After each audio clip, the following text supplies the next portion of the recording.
I asked Brianna, who always acted tough and spoke freely, something that had been on my mind for a while. Why are you trying so hard? Brianna's eyes widened slightly at my question. I'm not trying hard at anything. This is just who I am. I smiled faintly. But you're hiding your true self, aren't you? I can tell. My words made Brianna uneasy.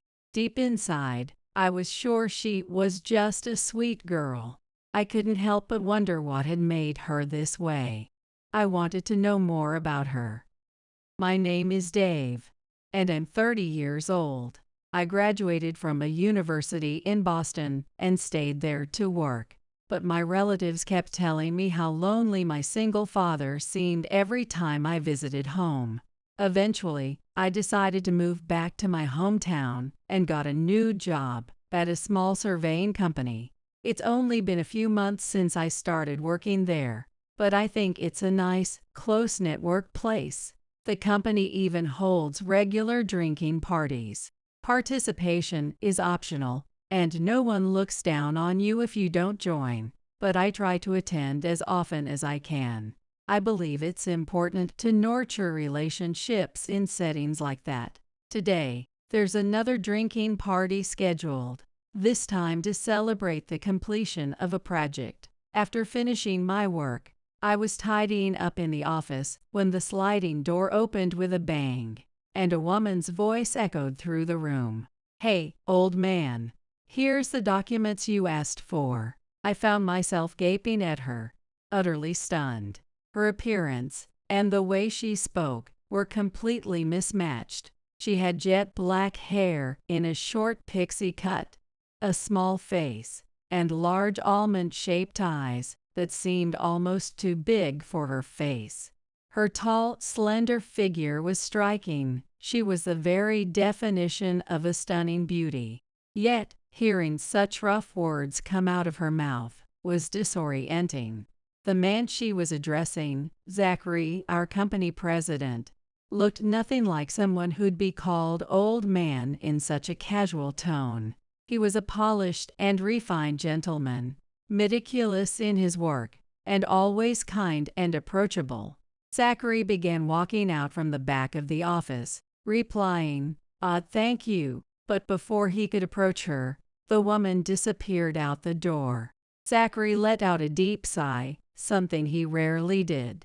Noticing my confusion, a colleague filled me in. Apparently, the president's daughter has quite the bold personality. She played soccer with the boys in middle school, joined a high school rock band as a guitarist alongside her male classmates, and after getting her motorcycle license in college, she spent her weekends cruising around on her bike. "What's so wrong about that?" I asked. My colleague hurriedly shook his head. And no, I didn't mean anything was wrong with that. But he had said it, hadn't he? His hushed, disparaging tone seemed to disapprove of her lifestyle. Still, I didn't let my thoughts show. "You seem to know a lot about her," I said. "I learned that she used to work here, as an office clerk here, but quit because she got fed up with the president pestering everyone with 'please, marry my daughter.' Honestly, I could understand why she would leave." I felt a pang of sympathy for her. That night, at the drinking party, I found myself completely stunned. The president, Zachary, was drunk and rambling. This was my first time seeing him like this, but for my senior colleagues, it was just another occurrence, the one they hadn't seen in a while. Apparently, he gets like this whenever he's tired or troubled. "It's because Brianna was here today," one of them muttered. At the mention of her name, Zachary, who had been slumped over the table, suddenly shot up. "Someone, please marry that tomboy daughter of mine," he shouted out of nowhere. While the colleagues around me awkwardly avoided his gaze, I raised my hand. "How about me?" I said boldly. My colleagues exchanged worried glances, clearly thinking I was making a mistake. But Zachary stared at me intently. You, he said, squinting. You've somehow become everyone's favorite around here. I grinned. That's right. Thanks to my seniors, I enjoy working here every day. I said it loud enough to liven up the atmosphere. Zachary hesitated for a moment before shaking his head. No, I will not allow it. Why not? You've been complimenting me a lot lately, said I'm thoughtful, didn't you? I protested, pretending to pout. Zachary chuckled. You're just too smooth, too flaky, that's why. I dramatically slumped, and everyone burst into laughter. That's so unfair. I'm the most sincere guy you'll ever meet, I exclaimed, which only made everyone laugh harder. To my surprise, my colleagues started defending me. Dave's a good guy, they said. Probably, they were just trying to ensure the honor didn't fall on them. Riding this wave of support, I kept making exaggerated appeals. Finally, Zachary sighed. Fine, fine. Dave, why don't you meet her once and see how it goes? I wasn't sure if Zachary's words at the drinking party were just drunken rambling or a polite gesture, but to my surprise, he had given my contact information to Brianna that very night. The next day, I received a message from her. It began with an apology. Sorry about my dad, followed by a suggestion to figure out a date for our meeting.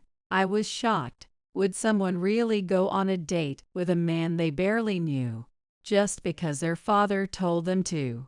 Judging by her lifestyle, she didn't seem to have any reservations about dealing with men, but as someone who wanted to be seen as more than just another guy, I felt a little conflicted. Her short pixie cut suited her small, striking face perfectly.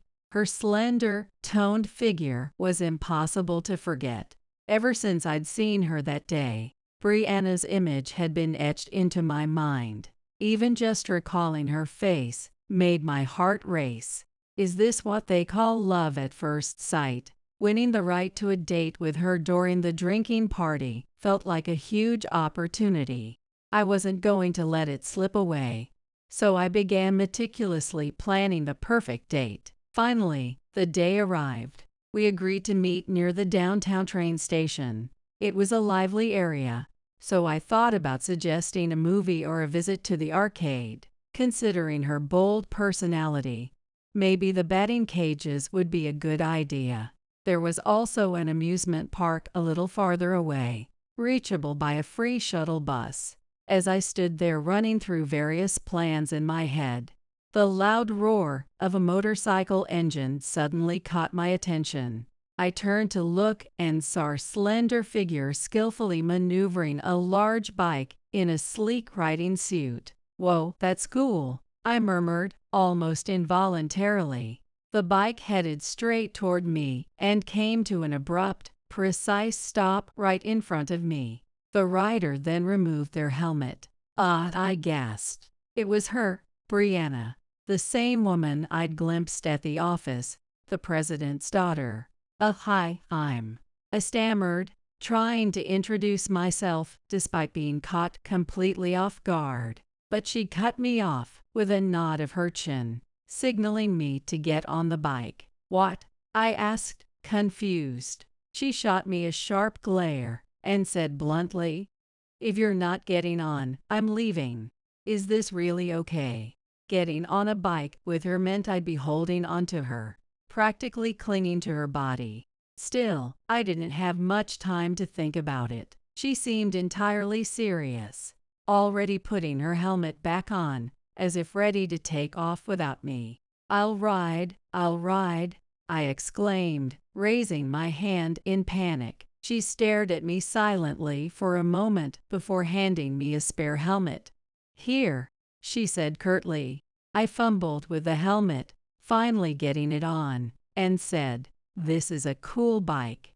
Excuse me. As I climbed on, in moments like this, it's better not to act shy. Without hesitation, I wrapped my arms around her waist. She didn't hesitate either. Hold on tight, she said. And with that, the bike roared to life. The motorcycle sped off toward the mountains, carefully staying within the speed limit. It was my first time riding a bike, and at first, I felt a jolt of fear every time we leaned into a curve. But soon, I started to enjoy the ride. Sure, it felt a little embarrassing to be riding behind a woman, but her driving was so exhilarating that I forgot all about it. Eventually, the bike glided smoothly into the parking lot of a restaurant. "We're here," she said, hopping off. I got off the bike and removed my helmet. "This is," I muttered. It was unmistakably a steakhouse.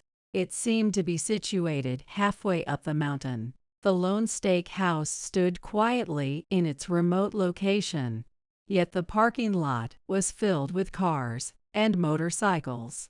Apparently, despite being in such an out-of-the-way place, it was a popular spot. Without waiting for me or saying anything, Brianna walked straight into the restaurant. I hurried to follow her inside. The menu offered only one main dish, steak. There were a few side dishes available, but Brianna didn't ask me what I'd like. Instead, she confidently ordered the steak on her own. As soon as the steak was brought to the table, Brianna eagerly started eating. And then she said just one thing: delicious. From the moment I met her, every word she said had been bold and full of energy. I couldn't help but smile at her enthusiasm as I took a bite of my steak. "Wow, this is amazing." Brianna flashed a satisfied grin. "Right? Told you it's good," she said, finishing her steak in record time. I also finished my meal shortly after, and together, we left the restaurant. As we stepped outside, she stretched in the parking lot, and I finally saw an opportunity to ask her something that had been on my mind. "Why are you trying so hard?" I asked, summoning my courage. Her eyes widened slightly. I'm not trying hard at anything.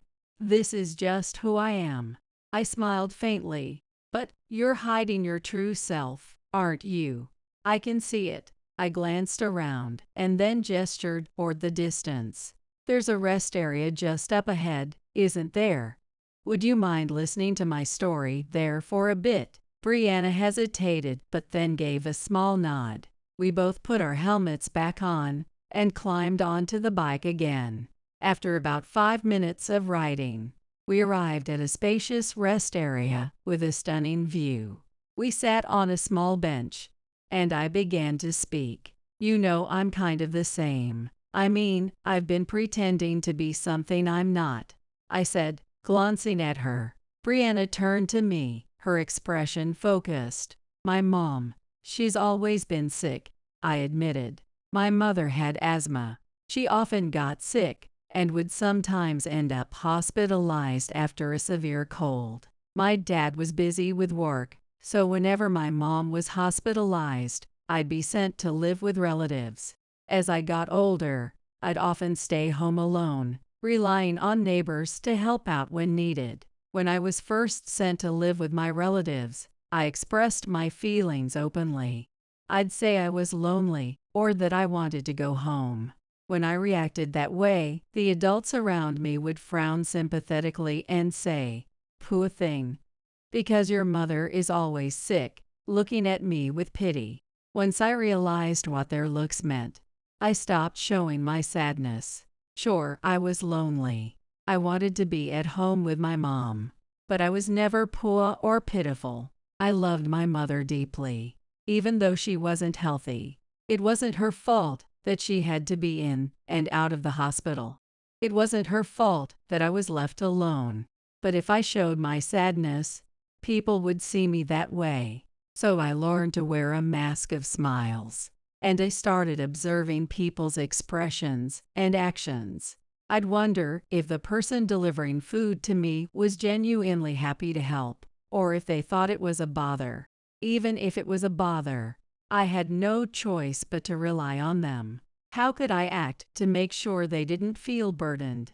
What behavior would make them willingly prepare lunch for me during summer break without feeling obligated? Of course, my dad would hand over money for meals, and bow his head in gratitude. But money alone doesn't solve everything. No matter how much you pay, it won't work unless someone feels genuinely willing to help. By the time I was in elementary school, I had reached such a level of understanding. As I recounted my past, I sighed. I was a cunning little kid, wasn't I? But observing people was a survival skill, a way to make sure I wasn't disadvantaged or unhappy. And that habit hasn't left me. I'm constantly reading the expressions, gestures, and tones of the president, my colleagues, and my friends, always figuring out how to win people over. Brianna stared at me, her mouth slightly open. My dad said, Dave might seem smooth and shallow, but he's really good at getting people on his side. I chuckled wryly. That is the impression I've been giving. Some workplaces value seriousness and formality, but at this company, I figured a cheerful, slightly casual attitude would be more accepted. It's a friendly, family-like environment. Our president is serious and meticulous with his work, but he wants to interact with his employees casually. That's why the company occasionally holds drinking parties, but no one is pressured to attend. At those parties, we can all let loose and have fun together. In those situations, playing the clown makes the atmosphere even livelier. Not everything I do is a lie. Acting cheerful to ease the worries of my parents, relatives, and neighbors has become a part of me. But originally, I was a quiet, introverted child who would curl up in a corner of the room, longing for my mother. Hearing my story, Brianna sighed. That makes me wonder if even you don't really know who you are anymore. Her sharp observation struck me, and I froze. You might be right, I admitted. Brianna gave a small laugh. I had a twin brother, she said suddenly. Her unexpected words sent my mind racing. Neither the president nor my colleagues had ever mentioned a sibling, and she spoke about him in the past tense. I found myself instinctively watching her expressions and gestures, unsure of how to respond. Noticing this, Brianna chuckled softly. As you might have guessed, he passed away at the age of 12. Before I could figure out how to respond, Brianna continued her story. Born on the same day as fraternal twins, they were named Brianna and Ray. They grew up together, occasionally fighting, but overall thriving. Ray's heart condition was discovered when they were in 4th grade. He collapsed during soccer practice and was rushed to the hospital, where the diagnosis was made. Brianna smiled faintly. I didn't really understand what it meant for him to be sick. I thought he'd just get better after resting for a bit. What followed were endless cycles of home care and hospital stays. At first, Ray tried to remain cheerful, but over time, he started showing more and more signs of sadness, though only to Brianna. To their parents and others, Ray always put on a brave face. It's like he thought he couldn't hide anything from me because we were twins. But he didn't want our parents to know how sad he was. He didn't want them to feel worse than they already did. The defining moment came just after they started 6th grade. Ray couldn't attend a promotion ceremony and was confined to his hospital bed. Brianna visited him alone to bring the notebook he would have received at the ceremony. When she entered the room, his bed was empty. It wasn't unusual for Ray to wander the hospital when he was alone, taking short walks or sitting in the lounge. He usually returned within 30 minutes, so Brianna decided to wait in his room. Out of the corner of my eye, I noticed a notebook. It was peeking out from under the pillow, and I guessed that Ray must have hidden it there before leaving the room. Even though I knew it was meant to be private, I couldn't help myself. I reached for it. When I opened it, I found a list of things he wanted to do once he got better. Brianna said he wanted to play soccer again. He wanted to learn to play the guitar like his favorite rock star, and he wanted to attend a live performance by that rock band. When she mentioned the band's name, I was stunned. I know them. I'm a fan too, I said instinctively. Brianna's eyes widened. No way. They're an indie band with a real niche following. How do you even know about them? Smiling, I eagerly explained. They performed at a live house in my hometown once. I was in middle school back then, so I couldn't go because it was a 21 and over event. But the poster was so striking. Brianna's lips trembled. What was on the poster? I don't remember the images, but in big, bold letters, it said, "When life feels meaningless, live with everything you've got." My mom had just passed away at the time, and I was in a dark place. Seeing that poster gave me strength. I decided to live with everything I had. Suddenly, Brianna let out a choked sob. I panicked. Wait, did I say something wrong? She shook her head repeatedly, tears streaming down her face. No, that phrase. It's the most famous lyric from one of their songs. To Ray, that phrase meant everything to him. I see. That's how it was. That lyric came from their signature song. Ray knew it even before I did. It turned out that Ray had discovered the band through their dad's collection. During his recovery at home, he was bored out of my mind. So he wandered into his dad's room and started going through his collection of manga and CDs. To my surprise, I discovered that the serious CEO I had always known was a fan of rock music. People really are full of surprises. At first, Ray couldn't stand the loudness of the rock music, but by the time he finished listening to one CD, he found himself drawn to its energy and cool sound. When he read the lyrics more carefully, one line struck a deep chord with him. When life feels meaningless, live with all your might. At that moment, battling a sudden illness and feeling like giving up on life, it felt as though those words were spoken directly to him. He decided to write down everything he wanted to achieve if he ever overcame his illness. I was engrossed in reading through his notebook when Ray came back to the room and scolded me. But then, as if releasing everything he had been holding in, he told me how much those lyrics had saved him. He started watching interviews and videos of the band, and even began dreaming about riding a motorcycle. Suddenly, it all clicked. Brianna's oversized motorcycle, which didn't seem to suit her frame, was the same brand as the one the band's lead vocalist rode. So, Brianna, you're riding motorcycles, playing the guitar, and even playing soccer. All for Ray. When I asked, she gave a faint smile. You're quick to catch on. That's exactly right. But it's a secret from our parents. Ray made me promise not to tell them about his dreams. He didn't want them to know he had unfinished business in this world. He wanted them to think he left with a smile, so he made me promise never to tell them he cried. Hearing her words, I felt tears welling up in my eyes. It was hard to believe these were the thoughts of an 11-year-old. He seemed wise beyond her years. But then I realized how much I saw myself in Ray. I, too, had hidden my true feelings deep inside and forced a smile. At the time, I called him an idiot and told him to just get better and make all his dreams come true. But by winter, he was. By then, Ray had grown weaker and handed the notebook to Brianna. He must have realized his time was running out. Believing he could no longer fulfill the list himself, he entrusted it to Brianna. We're twins, you know. One soul split into two bodies.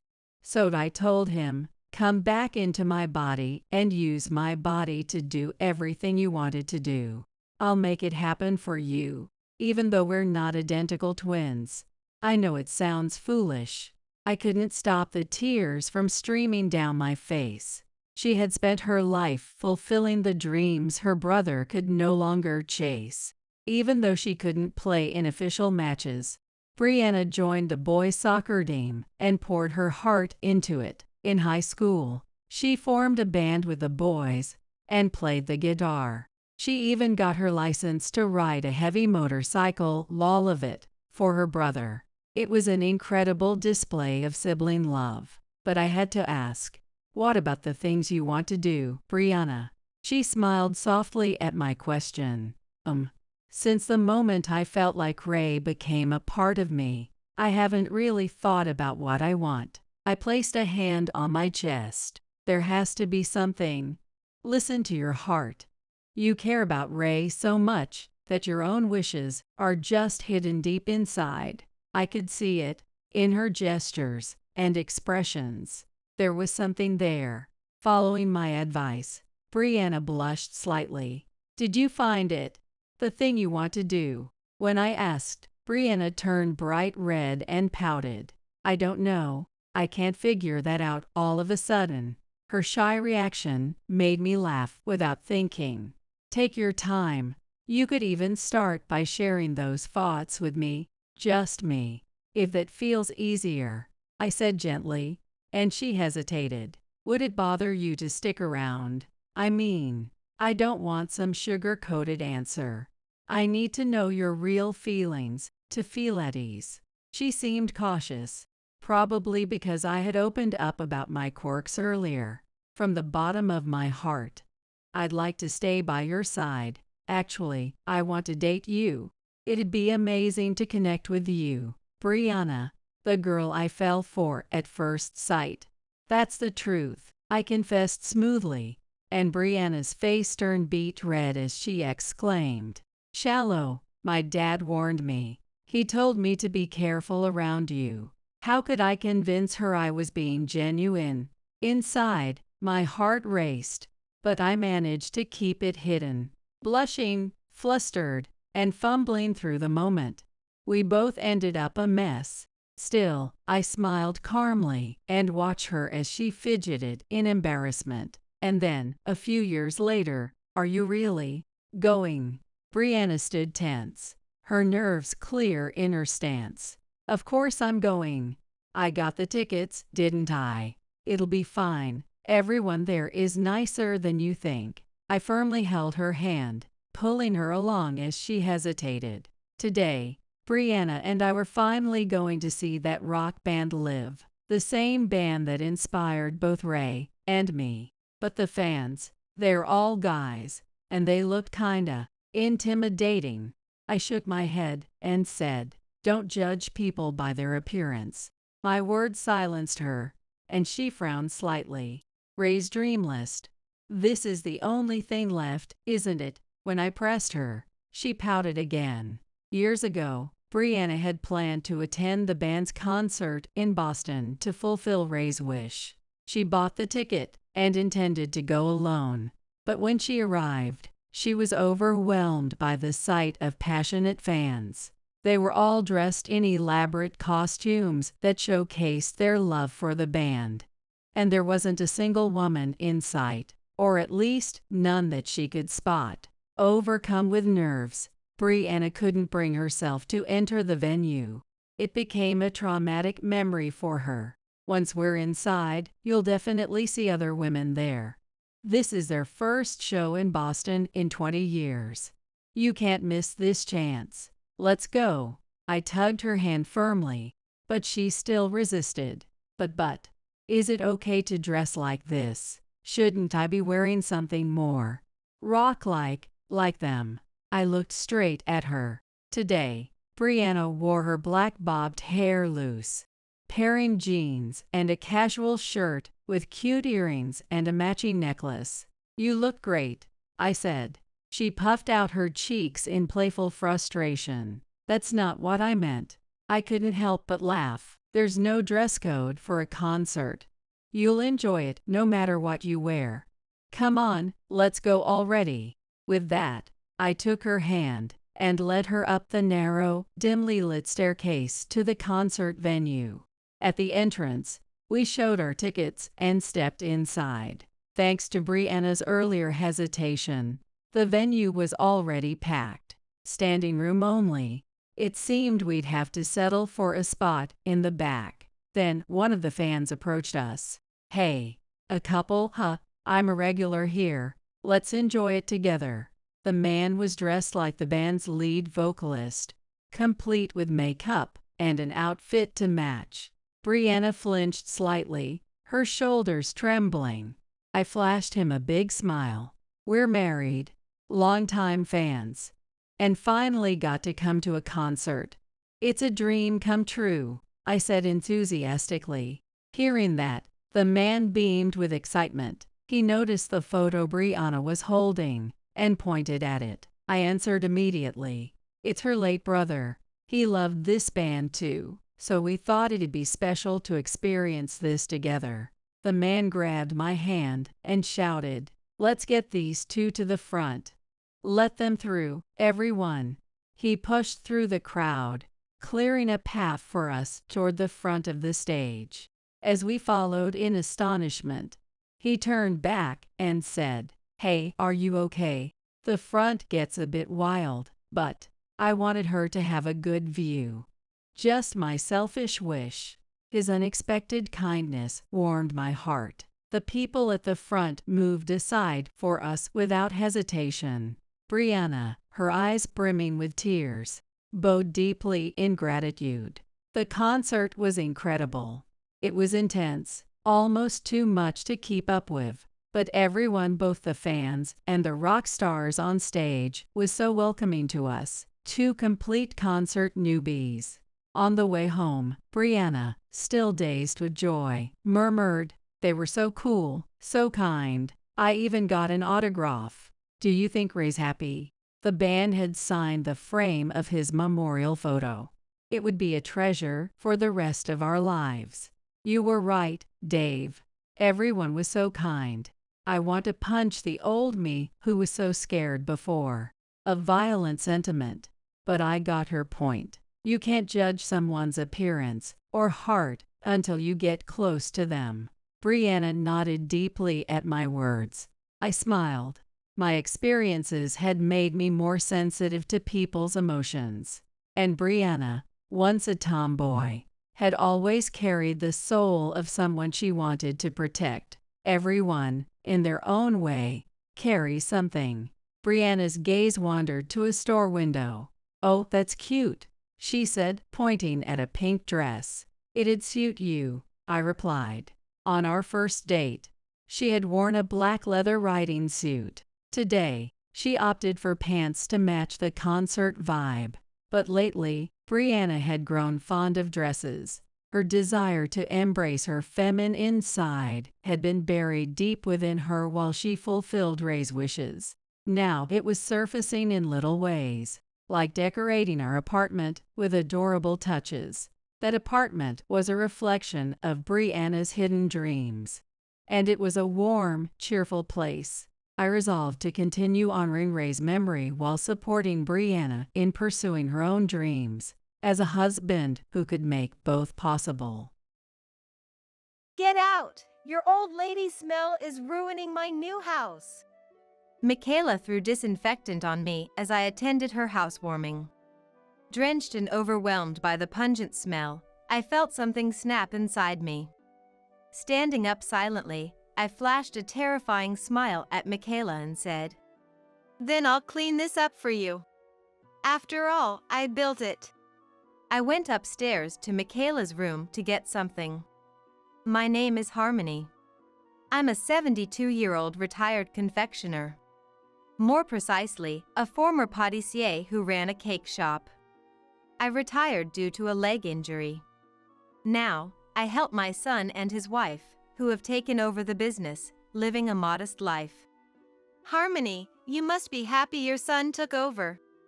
At the tea parties I occasionally attend, I bring cakes made by my son and his wife, earning praise from the neighbors. Today, at the tea party, I was engrossed in fun conversations. When a neighbor mentioned my son, I stared at my tea, lost in thought. A shop with many memories, isn't it? I reminisced about the past. Indeed, my life has been full of ups and downs. I opened my pâtisserie at 35.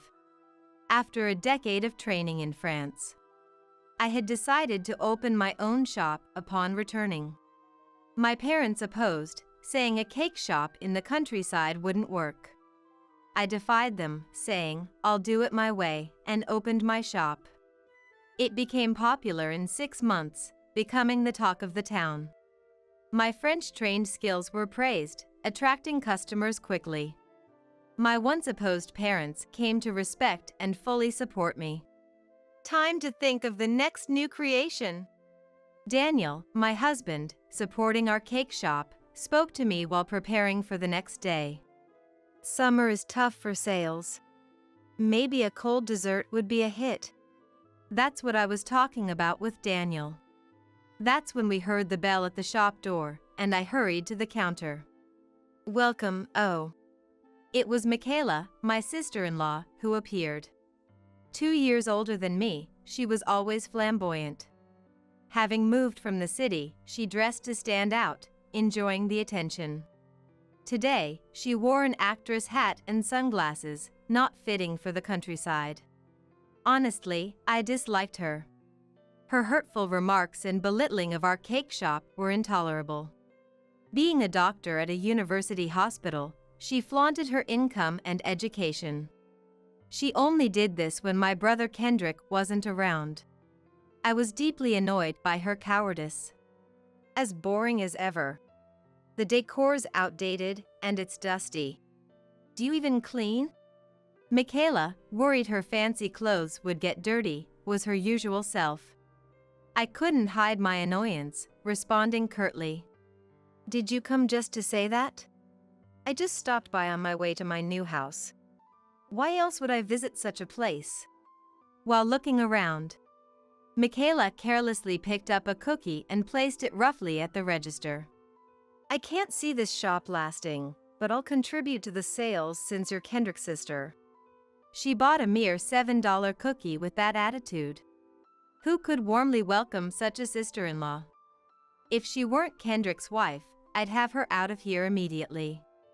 As I wrapped the product, grappling with these complaints in my heart, Michaela continued her tirade. "Poor Kendrick, having such a failure for a sister.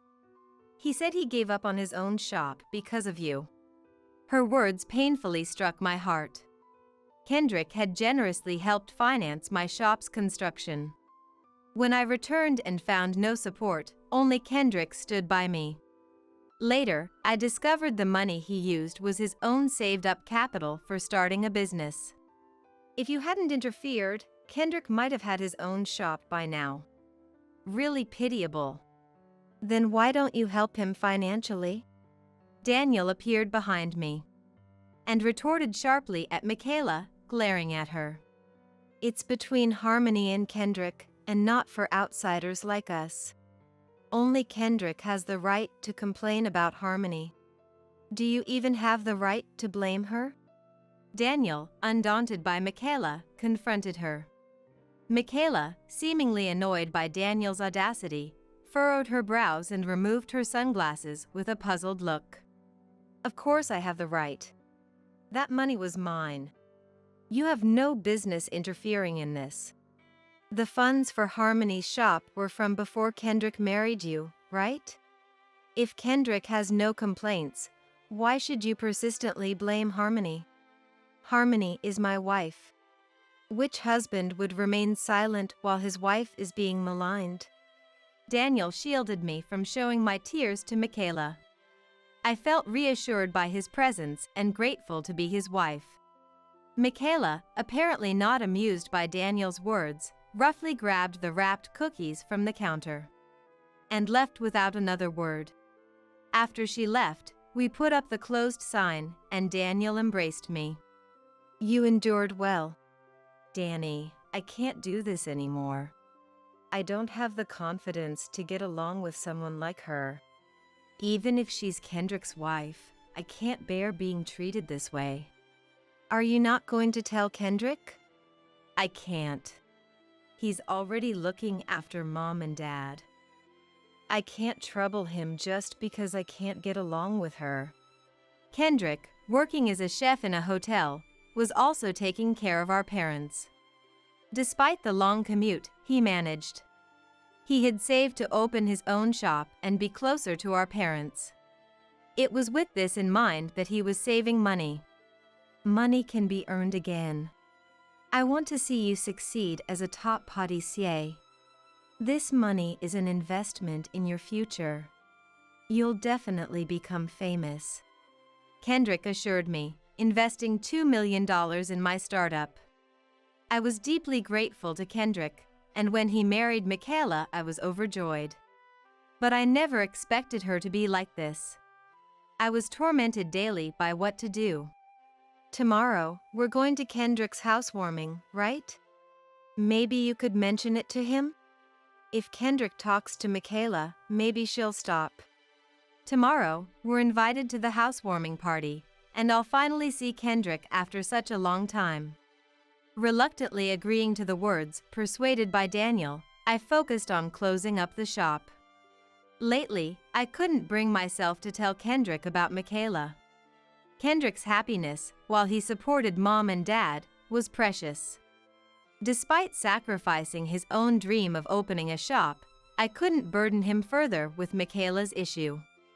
I just couldn't simply nod to Daniel's suggestion. As days passed without a decision, Daniel and I, with a shortcake in hand, visited Kendrick's new home. Harmony and Daniel, long time no see. Glad you could make it. Kendrick welcomed us right at the doorstep. Michaela was out shopping and wasn't there. I felt relieved not seeing her. Noticing this, Kendrick looked at me worriedly. What's wrong? You look pale. Is it the new house smell? No way. Just had a bit too much to drink with Danny last night. I forced a smile to reassure Kendrick. To avoid any awkward conversation, I asked to see around the new house. Kendrick shared that apart from the tidy living room, their personal items were still in boxes. We agreed not to go upstairs as per his request. Soon, our parents arrived, and we enjoyed a rare family gathering. Then, Daniel seized the opportunity to bring up yesterday's topic. Sorry to bring this up at a housewarming, but there's something about Michaela we need to discuss. Wait, Danny! I wasn't ready. Daniel's words made me panic. But he looked at me earnestly, holding my hand. Harmony, I've seen how hard you've worked, thinking about the family. Keeping your struggles to yourself seems unfair to Kendrick and the others. Struggles? Harmony, have you been having a hard time? Mom heard Daniel's words. Realizing I was hiding something, everyone looked worried. I regretted my foolish thought of just enduring it all. Actually, I've been harassed by Michaela for a long time. What? Everyone was shocked, especially Kendrick. It would be so. Understandably, knowing his wife was bullying his sister-in-law is shocking. Unable to speak, Daniel explained the situation for me.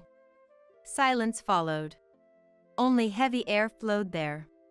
I wondered if I should have kept quiet. That's when Kendrick, as if having made a decision, spoke to Mom. Mom, I've made up my mind. That's right. No need to hold back anymore. Huh? Daniel and I exchanged looks at the unexpected response. Dad explained the situation, leaving us speechless. Just as we were about to ask more. I'm back! It's so hot outside. Is Kendrick not here? Michaela returns home at the worst possible time. The family's spirits dampen as if sensing the charged air of her untimely arrival. I'm off then. With those words, Kendrick disappears towards the entrance, and Daniel suggests we store the cake he brought in the fridge for now. As Mom and I move to do so, we reach for the fridge door. Hey, don't you touch our stuff! Shouted at by Michaela, who just entered the living room. Mom and I jump in surprise. I'll take care of the house, just stay put, it's fine. Michaela, recalling Kendrick is around, snatches the cake from me with a creepily pleasant smile. Her words seem softened, but there's an underlying sharpness, especially as she roughly takes the cake. Mom, witnessing this, is speechless. Unable to react, she's shocked by such treatment in front of her. Feeling hurt, I urge Mom to join me on the living room sofa. Sitting next to Daniel, I try to hold back tears. Thank you all for coming to our housewarming today. If you have gifts, I'll gladly accept them. Michaela takes over as if she's the host. Her greedy words irritate both Daniel and me. Our parents, watching her closely, reluctantly present their gift to Michaela. I, not keen but following suit, hand over my gift, which Michaela snatches. What a boring gift. Typical. Michaela mutters, just loud enough for me to hear. Shocked at her audacity to complain despite receiving a gift, I feel my patience turning into anger. Then, Michaela takes out a bottle of disinfectant from a supermarket bag. Well then, let's wrap this up, she says, splashing the disinfectant on me. Drenched, I'm stunned, and my family cries out in alarm. So, I guess it's the height of the party. Just as I said that, Michaela turned towards me and splashed the disinfectant on me. I was drenched in disinfectant, completely soaked. Shocked by the sudden turn of events, I was speechless, and my family around me gasped. Hey, Michaela! What are you doing?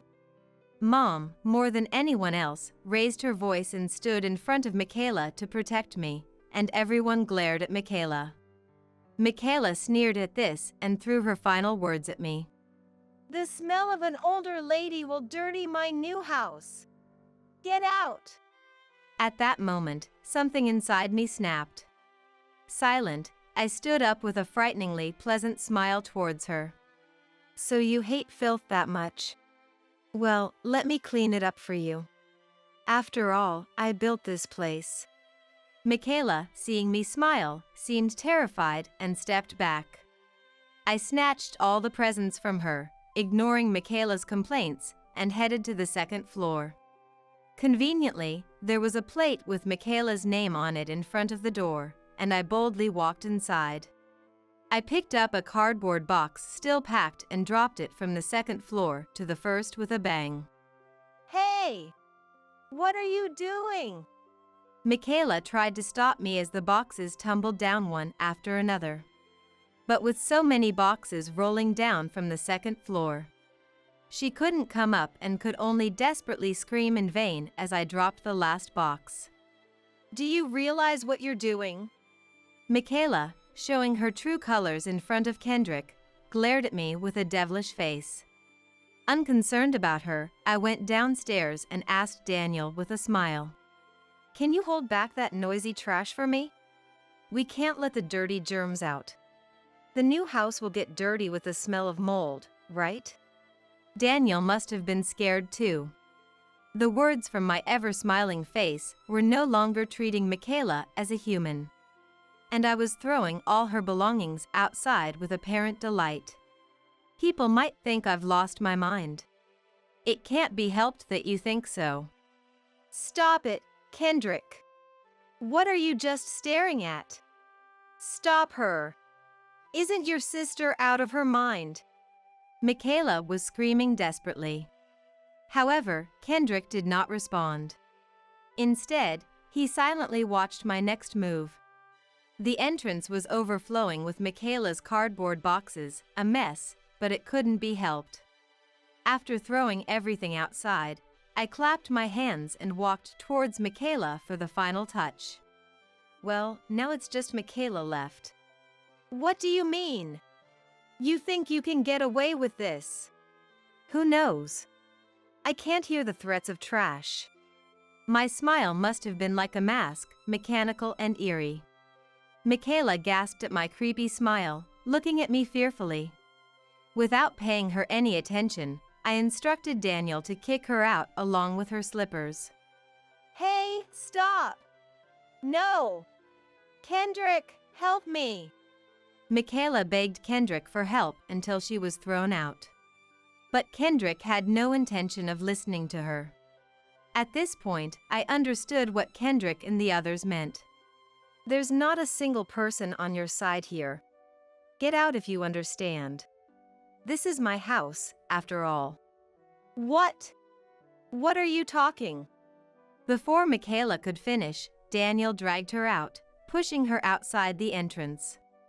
Daniel, who managed to kick Michaela out, immediately closed the door and, very thoroughly, double-locked and even chained it. Michaela, now completely unable to enter, was left outside in the summer heat. She banged on the door and screamed for about 10 minutes, but her strength seemed to wane gradually. To make matters worse, neighbors came by and started whispering about her shabby appearance. Mommy, look! That lady is outside in her slippers. Hey, don't do that. Don't point. Even passing children mocked Michaela. For her, so full of pride, this public humiliation was hell. She crammed all her belongings into her car and fled the scene that day. Seeing this, I regained my composure and hastily turned to Kendrick. What should we do? Kendrick, I'm sorry.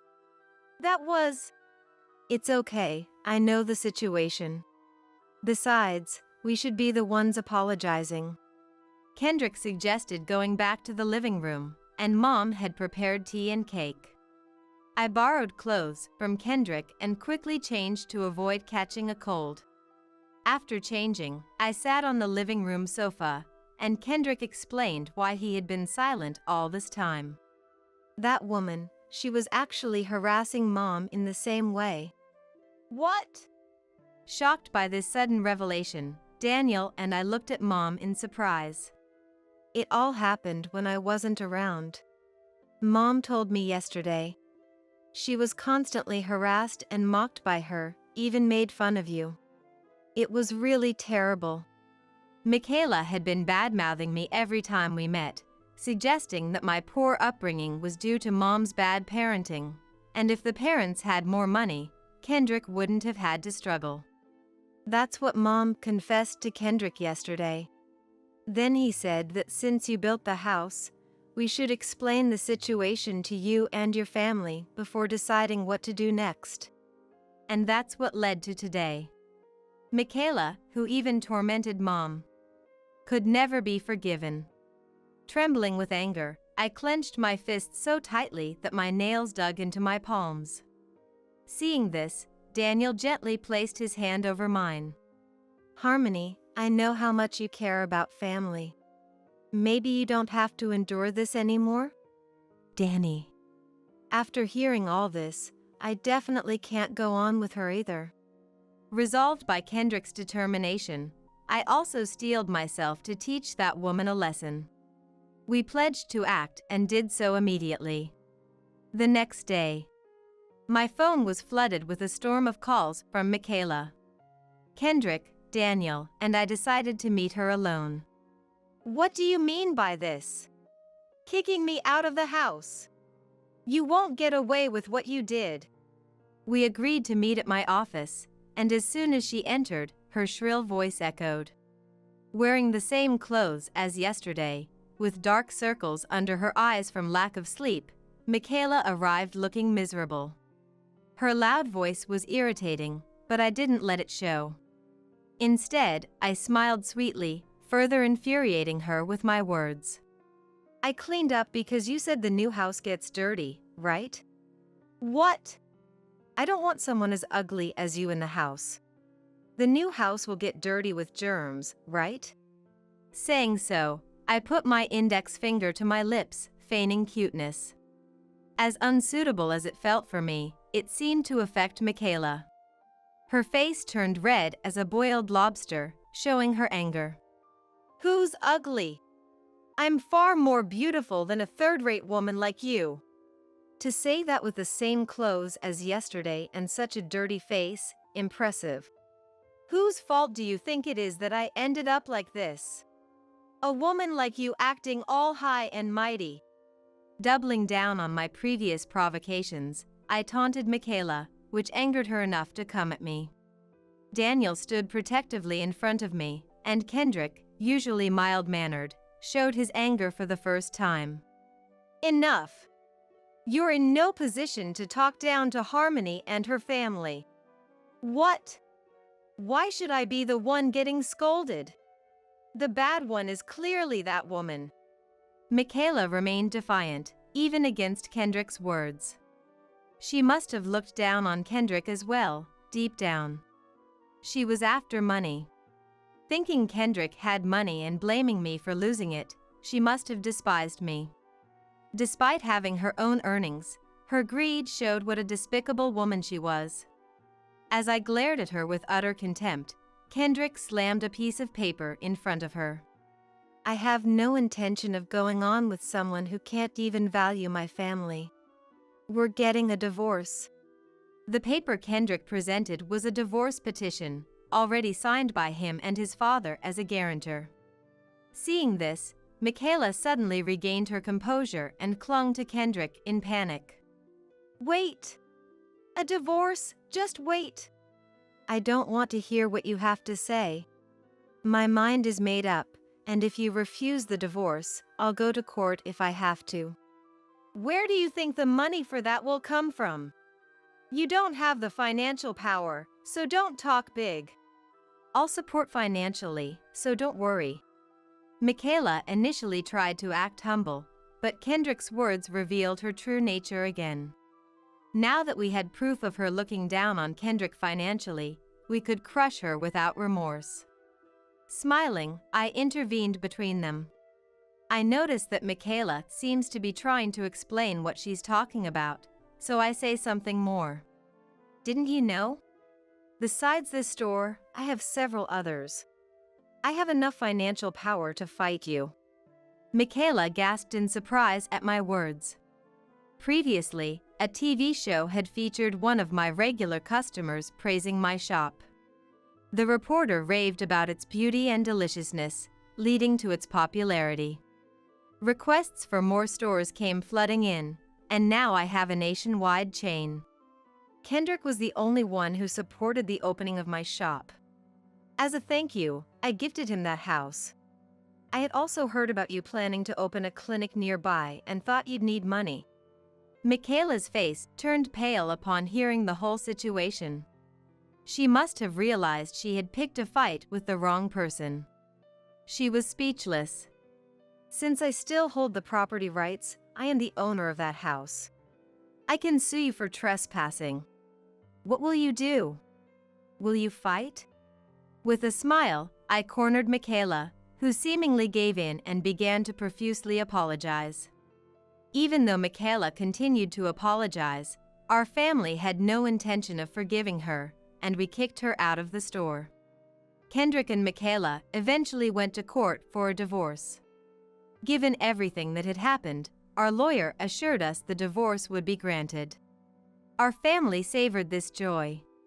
During the time she was kicked out, Michaela's face became well known in the neighborhood, and no one was sympathetic towards her.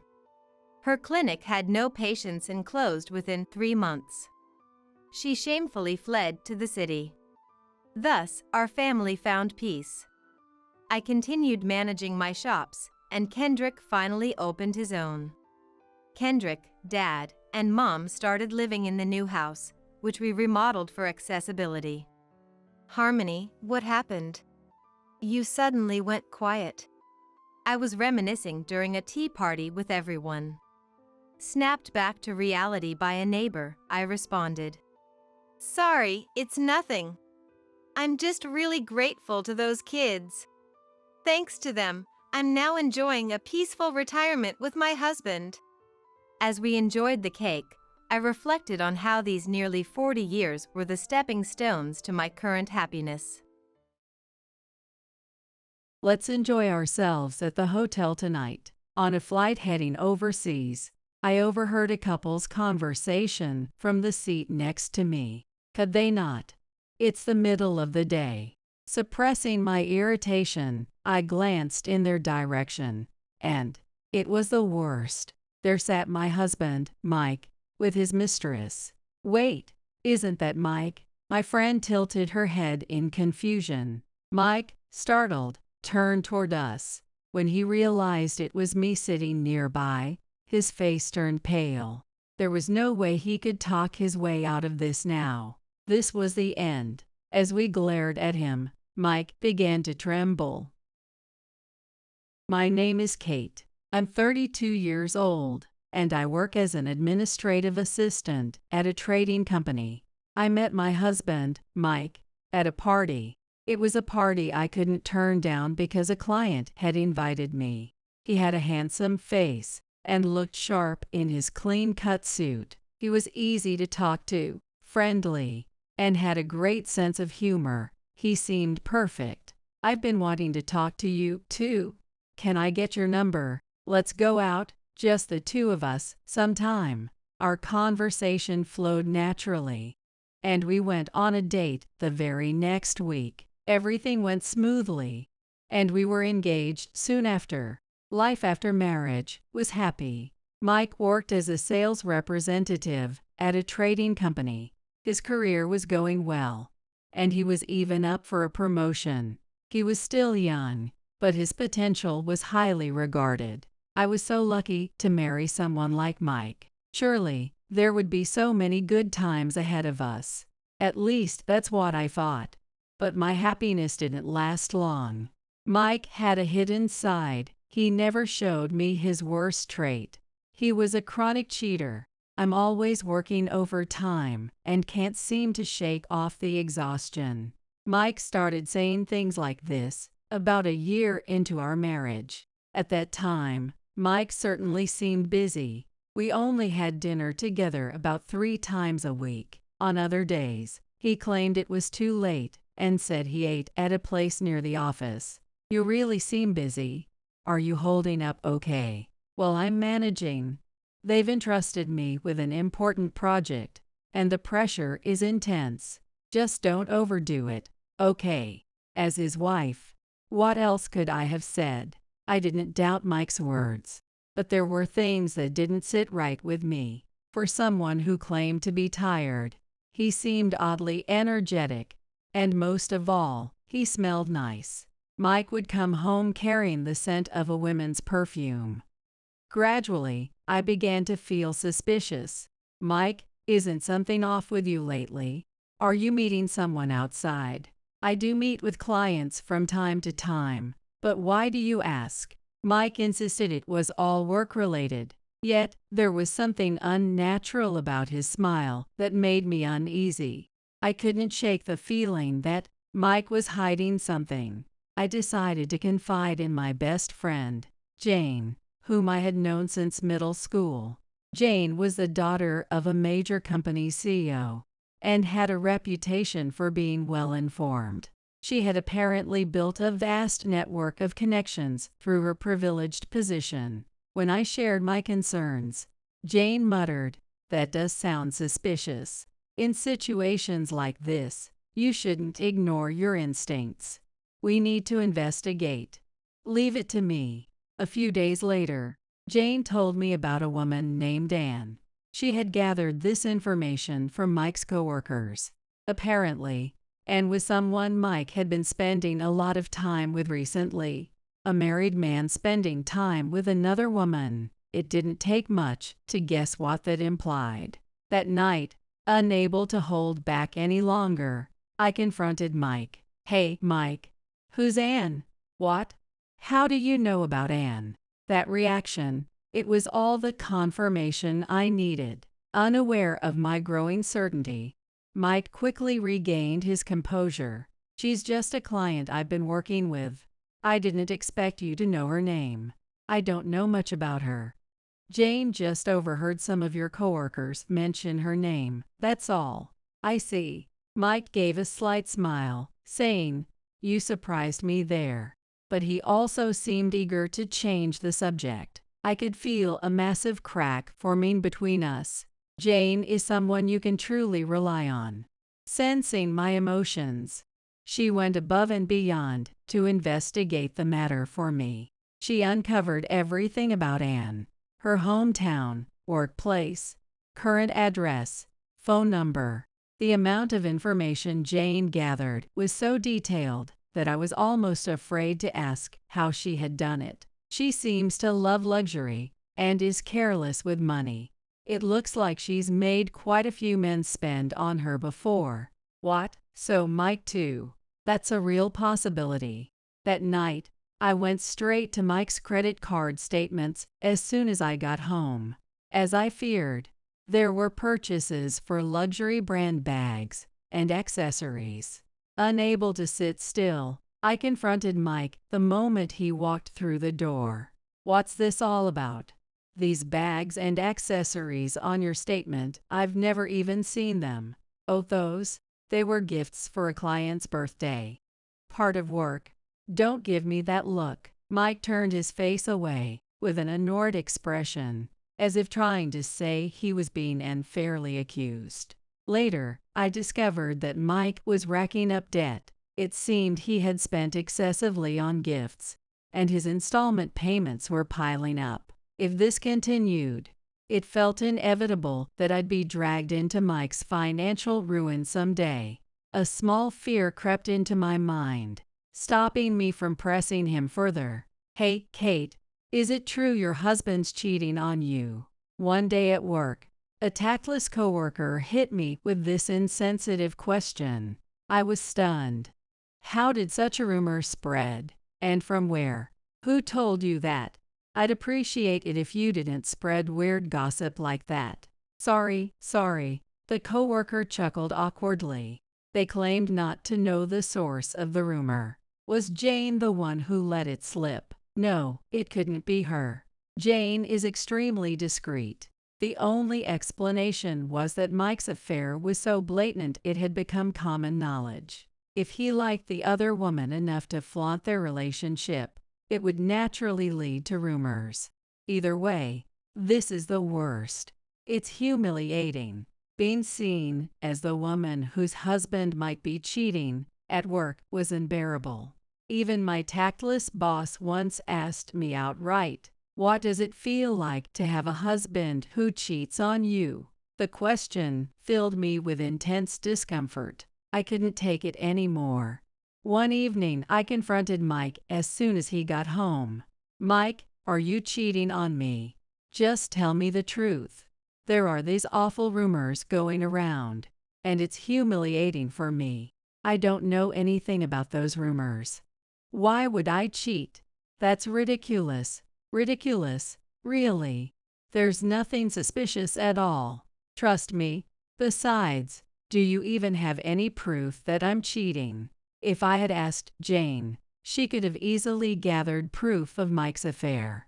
Something so solid and undeniable that Mike wouldn't be able to make any excuses. But I didn't ask her. Deep down, I think I still wanted to believe in him. Even if he really was cheating, I told myself it might just be a fleeting mistake. Eventually, he'd realize his wrongs and come back to me. Unfortunately, that wasn't the case. The ugly rumors surrounding Mike only continued to grow. Then, one evening, I came home after being away on a rare business trip. I immediately felt something was off. The air in the room was different. There was a faint but sweet floral fragrance I didn't recognize. Something about it set off alarm bells. I started looking around the house, feeling increasingly uneasy. When I got to the bedroom, I found something even more shocking. The cosmetics I always used were in a completely different place than where I usually kept them. Hey, Mike, did you let someone into the house while I was away? What? Of course not. Why would you think that? The room was filled with that strange perfume-like scent. Items I used daily had been moved. There was so much to suspect. Just be honest, I demanded. But Mike pretended not to know anything. He laughed it off, saying he had probably just moved things while cleaning. You've been away on a trip, it's rare for you, so you're probably just tired, he said. I am tired. But Mike, are you sure? You're not cheating. I can believe you, right? Tell me clearly. I'm not cheating. Don't let those weird rumors get to you. Trust me. We're a married couple, aren't we? Mike smiled at me gently, but I trusted Jane too. Jane wouldn't feed me unverified information. If Jane thought something was suspicious, then Mike was genuinely suspicious, which meant Mike, with that kind smile, was lying to me right now. The fear of Mike's betrayal loomed large in my mind, and I couldn't fall asleep that night. One night, Mike came home late, completely drunk. He walked into the living room and collapsed onto the sofa. "Hey, at least take off your suit. And do you even know what time it is? Where have you been this late? Shut up. What does it matter where I am or who I'm with? It's none of your business." "What? How can you say that?" "Of course, it's my business. I'm your partner, aren't I?" In his drunken state, Mike clearly couldn't think straight. He couldn't come up with a proper argument and just sat there in annoyed silence. The atmosphere in the house was unbearable. "How did things come to this? You're suspicious of me, aren't you? You think I'm cheating. Just admit it." "Yeah, I am. I hate feeling this way, but I can't help it. I already told you I'm not cheating. And even if I was, it'd be your fault. You're the one who fails to make me happy as a wife." Drunk people often spout nonsensical logic. If a wife doesn't keep her husband entertained, then it's natural for him to cheat. Was this Mike's true feeling, slipping out because of the alcohol? If so, it was the worst thing he could have said. After throwing more harsh words my way, Mike fell asleep on the sofa. That night, I lay in bed alone, reflecting on our marriage, silently crying. At this point, for reasons I couldn't ignore, my love for Mike had vanished completely. All I could feel was anger and frustration. It was heartbreaking. If I stayed in this state of mind, I knew I'd eventually break down completely. I think Jane understood my pain. She suggested we take a trip overseas. "Let's forget about all these troubles. Let's have some fun abroad and clear our minds." Grateful for my best friend's support, I decided to go. "You're going on a trip with Jane. Fine, do whatever you want. I've got a business trip coming up anyway." I didn't even bother asking where Mike's business trip was. Honestly, I just didn't care anymore. Now that my heart had distanced itself from him, I couldn't bring myself to feel the slightest interest in what he was doing or where he was going. I was exhausted both from work and emotionally. I needed to recharge. So I pulled out my large rolling suitcase for the first time in ages and started packing what I'd need for the trip. On the morning of the trip, I woke up feeling refreshed for the first time in a long while. How long had it been since Jane and I last went on an overseas trip together? I was in high spirits, but that mood quickly plummeted once we boarded the plane. A couple sitting next to me began flirting openly in the middle of the day.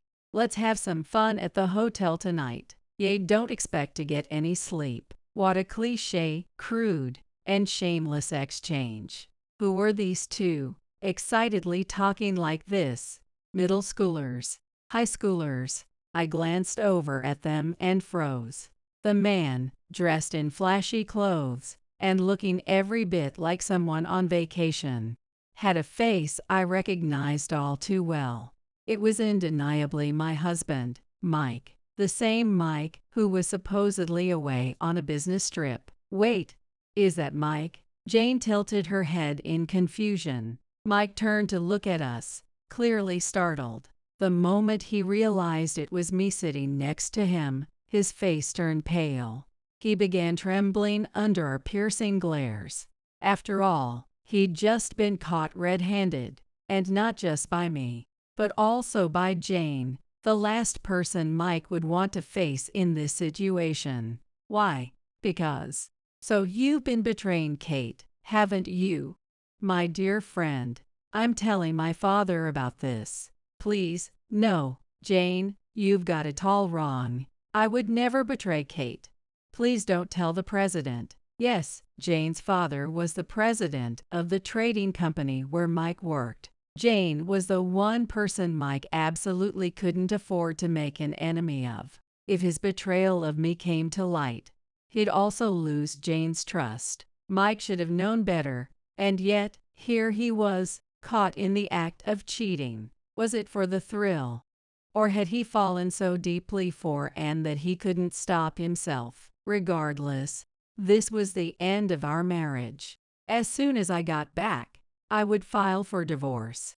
Please, just hear me out. I understand how this looks, but it's not what you think. I swear it's not an affair. Right, Anne? Yay. It's not an affair. What was it again? What do you mean? What was it again? We're business associates, remember. Kate, this is Anne, a representative from one of my clients. Anne, right, the woman whose name has been linked to you in all those rumors. I don't know anything about those rumors. It's purely a professional relationship. Throughout the flight, Mike kept repeating this excuse. Jane sat next to me, visibly exasperated, knowing full well that he was lying. I also couldn't bear to listen to his pitiful excuses anymore, so I asked him to stop. I don't want to hear anything right now. Save it for when we land at the airport. I'm sorry, Jane, I apologize to you as well. This isn't about forgiving or not forgiving you, at least not right now. There's too little information to make a judgment, but once we land, I'll be confirming everything with my dad and the company. I'll also be asking about the details of this so-called business trip. Yes, there was no doubt in my mind that the business trip was a lie. It would only take a quick inquiry from Jane to uncover the truth. Meanwhile, Mike was undoubtedly scrambling to come up with an excuse. He might even be trying to get a coworker to cover for him, or setting up a hasty story with Anne. But honestly, none of it mattered to me anymore. I let go of my thoughts and closed my eyes, surrendering to the relative peace of the flight. When we arrived at the destination airport, the four of us found a nearby cafe and sat down. Anne kept her gaze down and remained silent, while Mike looked visibly tense. His expression said it all. He was terrified of the upcoming interrogation and likely wished he could flee. We've confirmed with the company. To be blunt, Mike, this business trip is a lie, isn't it? You apparently took paid leave instead.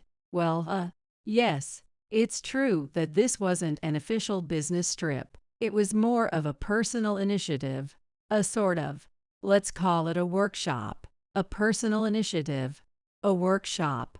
I've never heard of anything like that. Could you explain it more clearly? Because right now, I have no idea what you're trying to say. Mike's excuses were laughably weak. He claimed he had come to learn about foreign sales techniques to improve himself as a salesperson. Since the purpose wasn't entirely formal, the company likely wouldn't approve the expenses, so he had applied for paid leave from the beginning. What's the name of the company you plan to visit? Who's the point of contact? Did you arrange for a translator? I'd like some specifics. Well, I'm sorry, I can't tell you. It's confidential. Confidential? I'm technically an outsider, yes, but I'm also your partner. You can't even share the name of the company with me. Don't you think that's suspicious? It's just how the other party operates. They're very strict about privacy. Mike let out a nervous chuckle. I couldn't for the life of me understand what he found amusing in this situation. Jane sat next to me, visibly exasperated, her face clearly saying she'd had enough. So you're claiming this isn't a trip for an affair? I swear, it's not. I absolutely promise. This is not an affair. Then what about those vulgar comments you made on the plane? Talking about enjoying the hotel and not letting her sleep tonight. That's not how normal business partners talk, is it? It's not what it sounded like. It was about work. We meant staying up all night to study the local sales techniques diligently. Next to Anne, Mike nodded vigorously in agreement. So, does it mean you're staying at the same hotel? I asked. Mike and Ann shook their heads in unison. No, no, they said. Then tell me where you're staying, I demanded. Again, they both shook their heads. Apparently, that was also a secret. Well, I actually haven't decided where I'm staying yet, Mike stammered. I was planning to look for a place after this. That's the truth, I swear. Please believe me. I'm staying at a hotel, Ann said, but it's one run by a friend of mine. It's sort of a hideaway. And I've been told not to disclose the location or the name. Once again, the important details were a mystery. What exactly was I supposed to believe? I was reaching my limit physically, mentally, and emotionally. At the same time, my anger toward Mike was boiling over. Enough already. Just tell the truth. This is nothing but a trip for an affair, isn't it? How many times do I have to say it? It's not. I've explained this to you already. You call this an explanation. Everything important is a secret. The company is a secret. The hotel is a secret. How can you possibly expect me to trust you? Well, Mike looked troubled, glancing at Ann, as if searching for an excuse. At this point, I decided to bring up all the other grievances I'd kept bottled up until now. Those expensive designer clothes, bags, and accessories you bought with your credit card. Those were all gifts for Ann, weren't they? What? Why are you bringing that up now? That has nothing to do with this. Of course, it has everything to do with this. I'm accusing you of having an affair with Ann. And honestly, I'm nearly certain I'm right. Just look at her outfit. Ann was decked out in nothing but the designer items Mike had purchased. I knew them well, having thoroughly looked into the names and appearances of each product. Ann denied it, claiming she bought everything herself. But I didn't believe her. When I asked who the gifts were for if not Ann, Mike said that, too, was a secret. Everything inconvenient for you is a secret. How am I supposed to believe anything you say? Just admit it already. This is an affair trip. Plain and simple. Kate, please. You have to believe me. We're married, aren't we? Surely, we can work through this together. Even if we're married. It's impossible if you don't even have an honest conversation.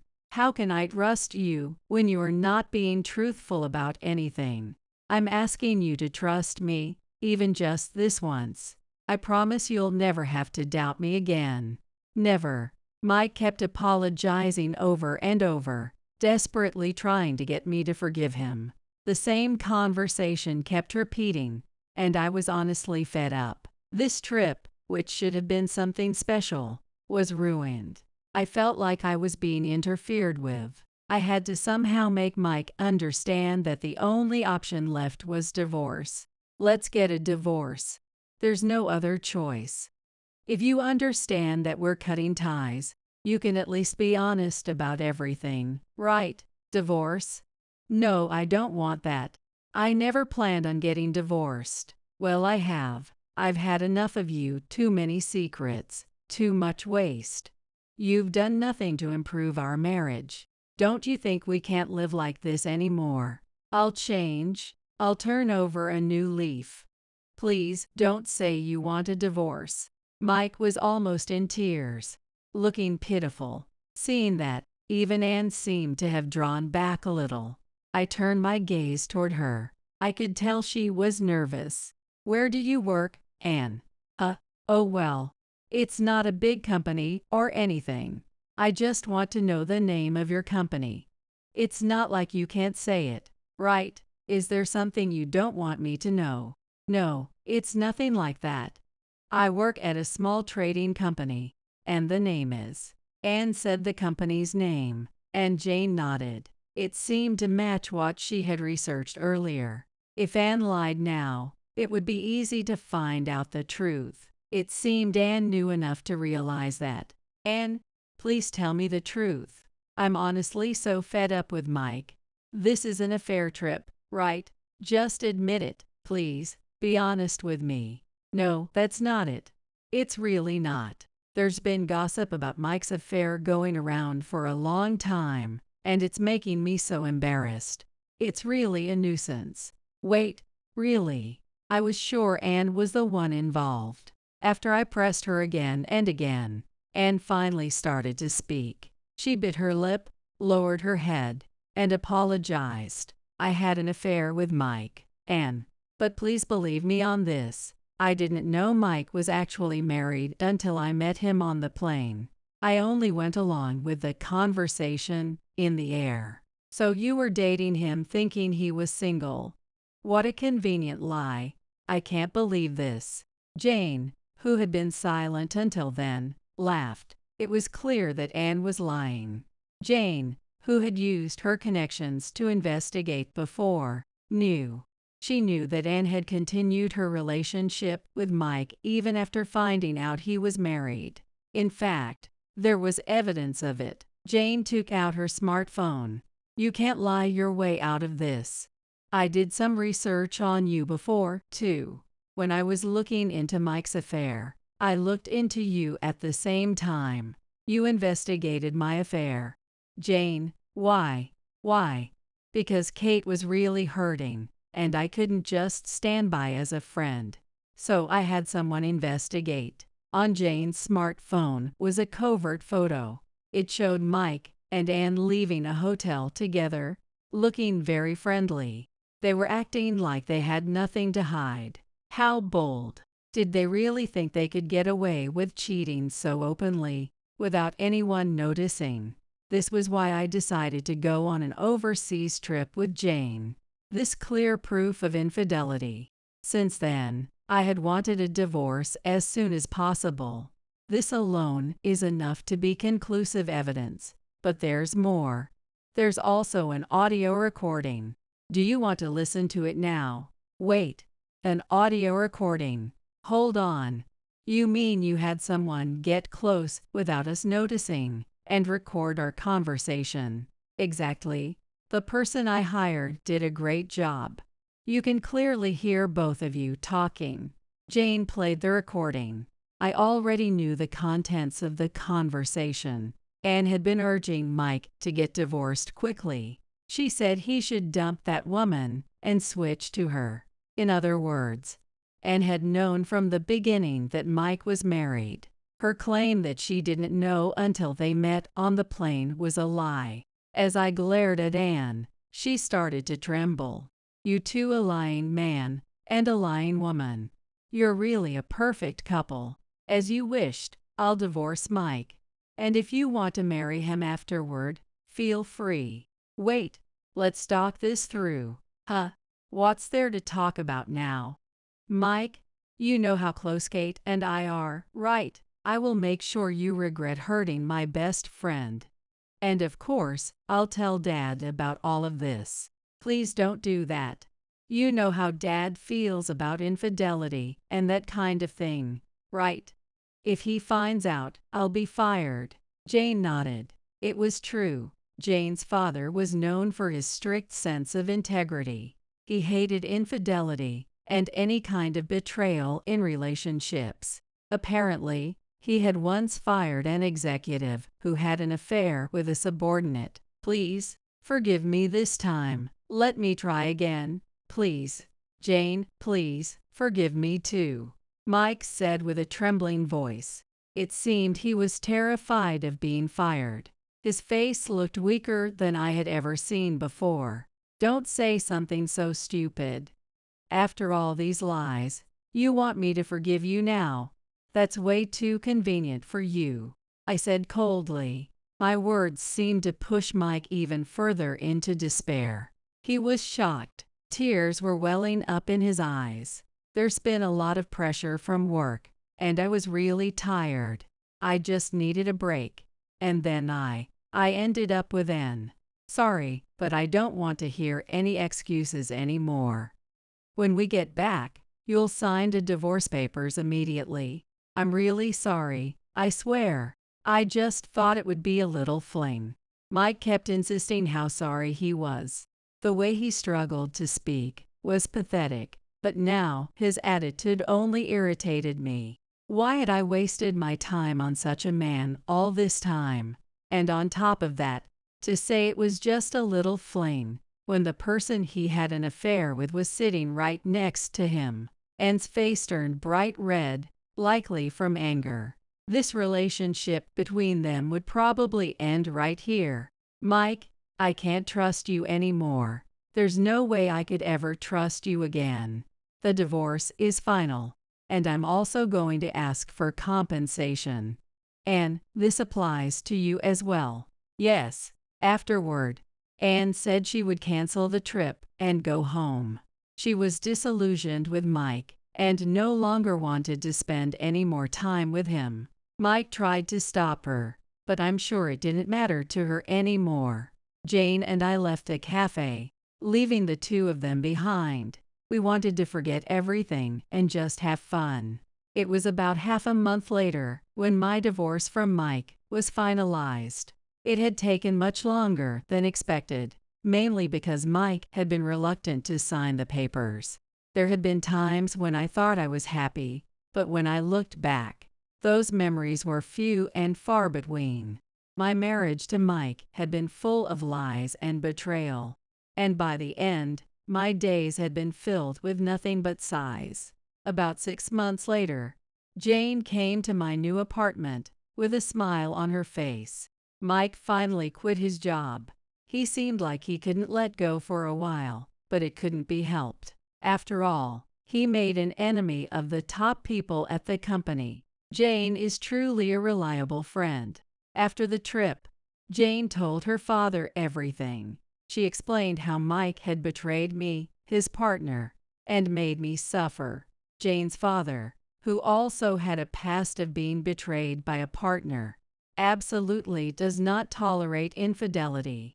After hearing the story from Jane, he called Mike into his office and thoroughly scolded him.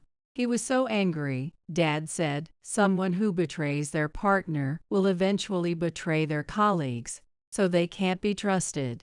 And he looked really scary when he said it. I can totally imagine Mike's tearful face from that moment.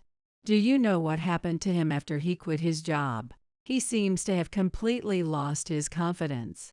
I heard he's just wandering around without a job, living off his savings while drinking all the time. He still has to pay compensation and a lot of loans. I wonder if he's okay. After that, I happened to see Mike in the city. He looked very different, thinner, and dressed in shabby clothes. He seemed unable to recover from the setback, probably because his life had been too smooth before. He hadn't found a new job and was just drinking while living off his savings.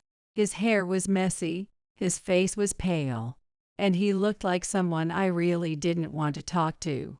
It was clear he was living each day cursing his past self. By the way, I wonder what happened to Anne. I haven't heard anything about her since then.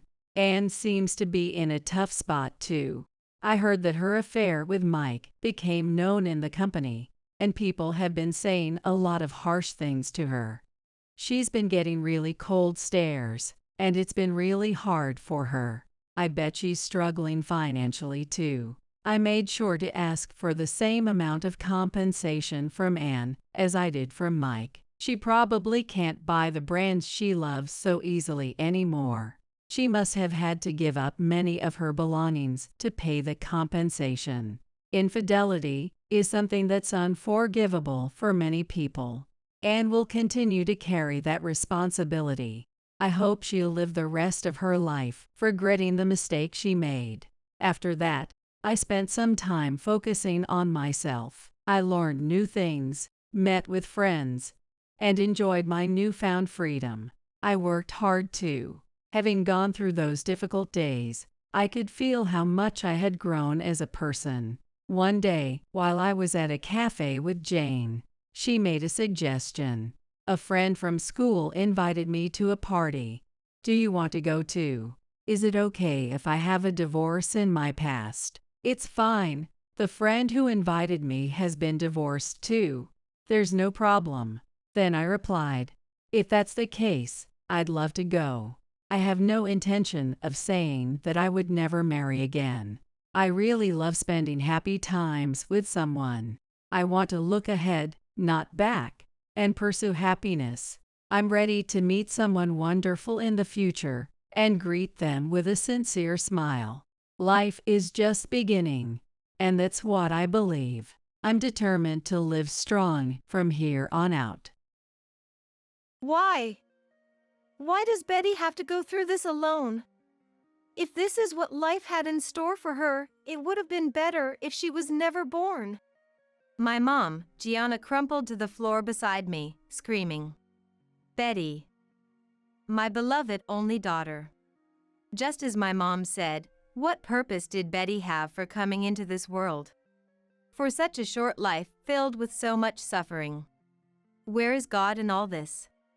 Or is this supposed to be some kind of test from above? Even though I wanted to cry, to scream, my emotions were frozen in place. Right after starting elementary school, during spring break, Betty was involved in an accident on her way to class that robbed her of all the joys in life. She can't laugh, can't speak, can't walk, can't run. She's been in a vegetative state for 7 years now. Just lying there in that hospital bed, eyes and mouth barely open. But still, I never stopped believing that someday, Mom, Betty would open her eyes and say. However, at 14 years old, an even greater tragedy befell Betty. Somehow, she became pregnant. A 14-year-old child who can't move or communicate. Who? Who could do something so cruel? As I listened to the doctor's explanation, about to lose myself in rage, Odell, who had been trembling with clenched fists beside me, finally spoke. We don't need a DNA test. I don't even want to know who did this. He said it calmly but clearly, and stood up. Why would he say something like that? He took my hand and silently left the room, returning to Betty's hospital room. And there, he uttered the unbelievable. With a faint smile on his face. I'm Elena, 38 years old. It's just me, my husband Odell, and our daughter Betty. Odell is a year older than me. We started dating in college and got married about a year after graduation. There was a reason for our early marriage. I had quit my first job after only half a year. The long hours and interpersonal issues at work had taken their toll, leading to a mental breakdown. This initial stumble in my career cast a dark shadow over my future prospects. I was terrified to start job hunting again. Maybe I'm just not cut out for society. I might never be able to hold down a job again. Elena, there's no way you're not fit for society. You managed to keep a part-time job all through college, didn't you? This company just wasn't the right fit for you, that's all. Even when I started becoming a shut-in, he never stopped asking me out on dates. Back then, our dates often involved driving around or spending time in nature. I was touched by how considerate Odell was being. One day, while we were out on a drive to the beach, it happened. If you're so scared of finding a job that you'd rather hole up at home, why not marry me instead? I looked Odell in the eyes, taken aback by the sudden proposal, and the next moment I burst out laughing. Stop it! Don't joke around like that out of the blue. I could only hide my blushing face, equal parts embarrassed and elated, with laughter. Would you be mad if I said I was serious? I've known since college that if I ever got married, it could only be to you, Elena. Rather than wasting away as a recluse, I think it wouldn't be so bad to get married and try changing your environment. Odell's kindness brought tears to my eyes. Take your time to think it over. I was planning to propose to you sooner or later anyway. Even as I started to mentally stabilize, back then I was still too scared to leave the house. I knew I had to do something, but I hated feeling so helpless. In that darkness, Odell showed me a glimmer of hope. We registered our marriage and started living together soon after. Odell found us a place close to my parents' home. I'll protect you for the rest of our lives, Elena. My worried parents eventually accepted our marriage and started supporting us. I think Odell's sincerity and seriousness got through to them. His parents didn't object to our marriage either. My in-laws live in the countryside, over a 3-hour drive away, and they seem to assume Odell won't be moving back. Don't worry about us. Just come visit every once in a while and we'll be happy. My sister-in-law Rosetta had also gotten married a few years prior and was enjoying life as a couple. For an anxious person like me, I was grateful for this distance from my in-laws. Just as Odell said, married life drastically changed my circumstances. As I became a housewife and took on household chores, Odell thanked me every single day. Thanks for everything, as always. Your cooking is so good, Elena, I can't help but eat too much. Really? There are seconds, so eat as much as you want. I'm so lucky to be married to you, Elena. Even someone like me could be useful to Odell. Those small realizations, bit by bit, helped me regain my confidence. Then, something I never could have predicted happened. About half a year into our marriage, I found out I was pregnant. To me, pregnancy was nothing but terrifying. Could I really raise a child when I was still dealing with my anxieties about being a part of society? I decided to be honest with Odell about how I felt. I'm thrilled that this child chose to come to us. Odell's words made me realize something important. That's right, this baby chose me. I hadn't thought about it that way. You know, I was born when my mom was 39, so when I was a kid, I always admired how young my parents were. I'm so happy that I get to be that kind of dad now. It seems my in-laws had married late in life, as they were both in their 60s when we visited to inform them of our marriage. Young dad and mom. Seeing the joy on Odell's face, I gradually started to feel happy too. You're right. This child chose to come to us. We should be celebrating. I suddenly felt embarrassed about how I had been so anxious and self-absorbed. Odell was incredibly supportive throughout my pregnancy, and I felt truly blessed to have married him. Our baby was a girl. Our daughter, crying out heartily as she entered the world, was nothing short of our little angel. I will never forget the emotion I felt when I first held her. The weight of my tiny daughter in my arms was more than enough to make me realize the immense weight of this new life. Thank you for being born to your mama and daddy. I promise I'll always protect you, no matter what. I found myself naturally talking to my newborn girl.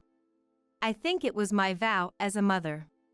Our daughter, whom we named Betty, grew up healthy and strong. Even as Odell and I fumbled through the unfamiliar challenges of parenthood, every day was filled with laughter. Going for checkups, taking her to the park for the first time, visiting my in-laws. Raising Betty made me stronger.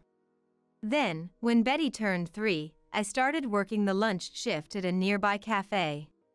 It had been 5 years since that crushing setback with my first job. I was finally free from that long period of suffering. That dreadful phone call came not long after Betty started elementary school, just as spring break was ending. Please try to stay calm as you listen. Your daughter has been in a serious accident and is in critical condition. I don't remember how I responded, but as soon as I hung up, I contacted Odell and rushed to the hospital where Betty had been taken. The pounding of my heart in my ears only intensified my anxiety. Dear God!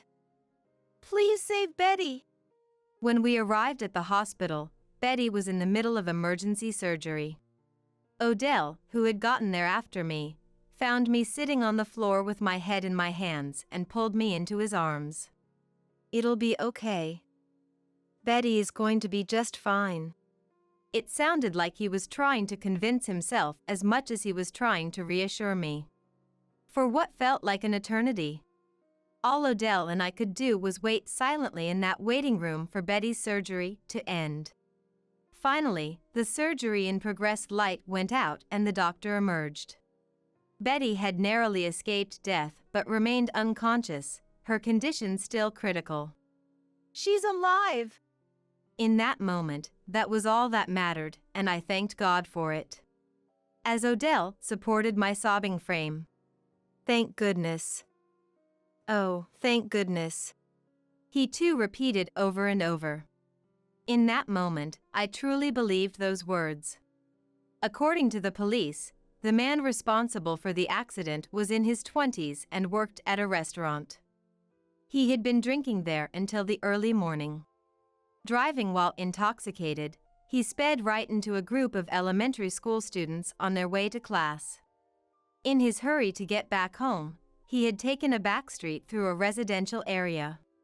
The man claimed he didn't know it was a school route at that hour. Luckily, the other children got away with just superficial injuries, but even that fact weighed heavily on my heart. Why? Why did this have to happen only to Betty? Faced with the painful reality before me, I couldn't help but let those words slip out. It had been several days since the surgery, and Betty still hadn't regained consciousness. Her vacant eyes stared up at the ceiling, just as they did every day. Betty was in a vegetative state. Still, we were grateful that she was alive. Though there were times when we couldn't help but cry, having Betty there with us was what mattered most. Good morning, Betty. It's so warm outside today. Betty, listen. Mommy messed up at work. I talked to her over and over again, every single day. I believed that somehow my voice was reaching her. I'm home, Betty. I bought a new picture book to read with you. Odell always stopped by the hospital on his way home from work, treasuring his time with her. Both Odell and I could feel the connection we had with Betty, even as she continued to stare at the ceiling. See, Betty thinks this book is interesting too. Really? Then Mommy will read it to you tomorrow. When the three of us were together, Betty's expression seemed to soften the most. We believed it wasn't just our imagination. A few months later, the perpetrator was found guilty and ordered to pay a large sum in damages. The figure had more digits than I had ever seen, but it wasn't equivalent to Betty's life. If that money could have brought her back to the way she was, we would have given it all up in a heartbeat. A year passed since the accident. Betty's classmates moved on to second grade. I think it was around this time that Odell started acting strange. Sorry, I have to work late today, so I don't think I'll be able to stop by the hospital. He had been visiting every single day, but then it became every other day, then every 2 days. Slowly but surely, Odell's visits to the hospital became less and less frequent. Hey, can't you come see Betty for even just 10 minutes? She seems lonely in the evenings since you haven't been around. I know. Work is just really busy. I'm sorry. Despite my repeated pleas, he was only showing up about 3 times a month now. And on the days he didn't visit, he would come home drunk every single night. Exhausted from visiting my parents, working part-time, and going to the hospital, I grew increasingly irritated with Odell's drinking. My stress just kept building. Then one day, a drunken Odell dropped a glass of water on the floor, shattering it. The moment that sound rang out, something inside me snapped too. If this is what our life is going to be like, then just divorce me already. Odell looked as if he had realized something. I can't take any more heartache outside of what's happening with Betty. If you're not willing to work with me, then just file for divorce and leave right now. As I spoke, tears streamed down my cheeks. I'm sorry. That's not it. It's not like that. It's just so painful when I think about Betty. Odell continued with a serious expression, as if he had sobered up completely. The thought that she might be like this forever, it feels like my heart is being ripped apart. I'm sorry. I was using alcohol to avoid dealing with it. Why? Then how am I supposed to cope with this pain? If I run away, who's going to take care of her? We were both utterly exhausted. I'm sorry. I'm so sorry. That night, we held each other and cried. The year we spent waiting, hoping that Betty would regain consciousness someday, had a certain weight to it. It felt like a turning point. And that's exactly why there were moments when it seemed like there was no end in sight, and it became unbearable. I can't even imagine leaving you and Betty. I'm sorry. I'll be a better father and a better husband. I knew Odell was suffering too, and hearing him put it into words helped ease my anger a little. I felt like I could try believing in him one more time. I had no idea that a terrible betrayal from Odell was waiting for me just around the corner. For years after the accident, Betty turned 11. That year, Odell got a rare call from his parents' house. It seems my sis got divorced and moved back home. She lost custody of her son too. According to my mother-in-law Matilda, my sister-in-law Rosetta's embezzlement of the family's money had come to light, leading to the divorce. She lost custody and was being asked to pay child support and return the money she had taken. I've been asked to help take care of her until she can find a job. Is that okay? I guess it can't be helped if it's just until she finds work. But why would Rosetta embezzle money from her own family? Since we lived so far apart, I had only met Rosetta a few times. She seemed like a plain, unremarkable person, if anything. Apparently, she was trying to show off and kept treating her friends to expensive meals. It went on for years. She didn't seem like the type to do something like that. But with everything going on with Betty, we don't have much room to help out financially. Yeah. I'll do what I can within my salary. Don't worry, Elena. Okay. Actually, aside from my part-time wages, Odell managed all of our finances. When we first got married, I was mentally unstable and a housewife, and Odell was really on top of things like that. He took care of all the hospital paperwork and payments for Betty, so I trusted him completely. But around this time, Odell started skipping more and more of his hospital visits again. Betty. Daddy got promoted to assistant manager. I might have to cut back on my visits for a while, but I'm going to work hard for you and Mommy. One day, Odell came to the hospital after work and reported this while stroking Betty's hair. What? That's amazing. Did you hear that, Betty? Your daddy is incredible. Betty's eyes remained fixed on the ceiling as always, but her face seemed to be smiling. Thanks. But I'll probably be getting home later from now on, and I think I'll have more business trips too. I'm sorry if it makes you two feel lonely. Because Odell had taken the time to explain it to Betty as well, I didn't feel the same unease as before. The three of us as a family could keep going strong. Or so I thought. Around 2 years after Odell's work got really busy and he stopped coming to the hospital, I was approached by a hospital clerk. You haven't paid this month's hospital fees yet, have you? I thought about contacting Odell, but he was away on a business trip to New Orleans until the day after tomorrow. The hospital only accepted cash payments, so I decided to check our bank account and figure something out on my own for the time being.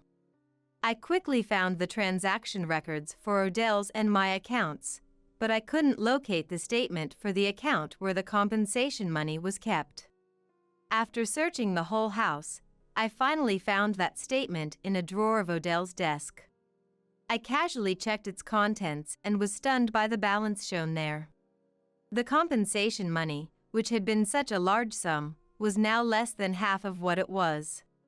Even considering Betty's high hospitalization costs, the rate at which it was decreasing was far too strange. I immediately called Odell. Hey, you know that money we had for Betty? It's less than half of what it was. What in the world did you spend it on? My heart was pounding rapidly. If this money ran out and we couldn't pay the hospital bills anymore, Odell's and my salaries alone wouldn't be enough to cover it. After a moment of silence, Odell finally spoke. I told you before that I'd be sending money to my parents' place, right? And now that I'm an assistant manager, I have more social obligations that cost money.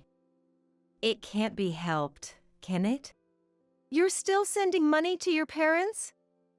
Hasn't Rosetta found a job yet? And didn't you promise you'd send money from your own salary? So for the past 2 years, Odell had been continuing to send money to his parents? That money was paid up for Betty's sake. If it's gone, we won't be able to get by on just what we earn.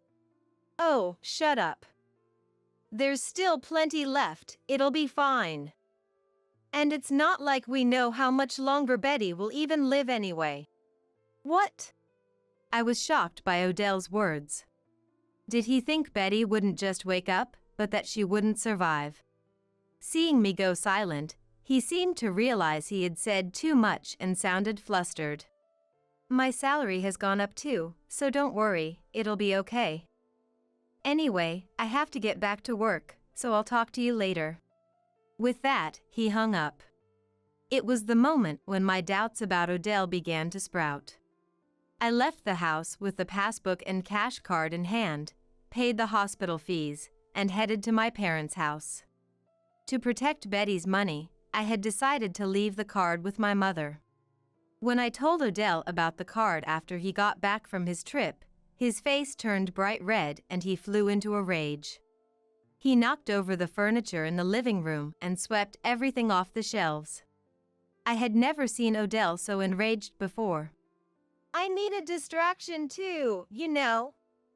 For the past 7 years, thinking about Betty not recovering has made me feel like I'm falling apart. It's terrifying. He screamed as he threw things on the floor left and right. He was like a child throwing a tantrum because he couldn't get his way. What's so wrong with me spending money to take my mind off things?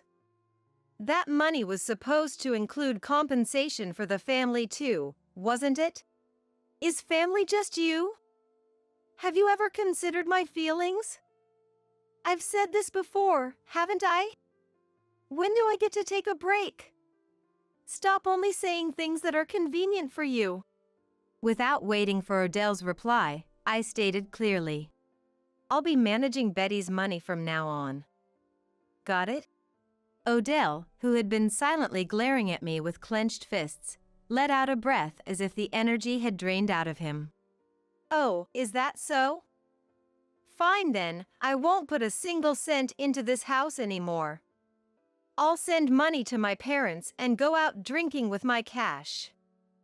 So don't you dare complain. Leaving those words behind, he stormed out of the house.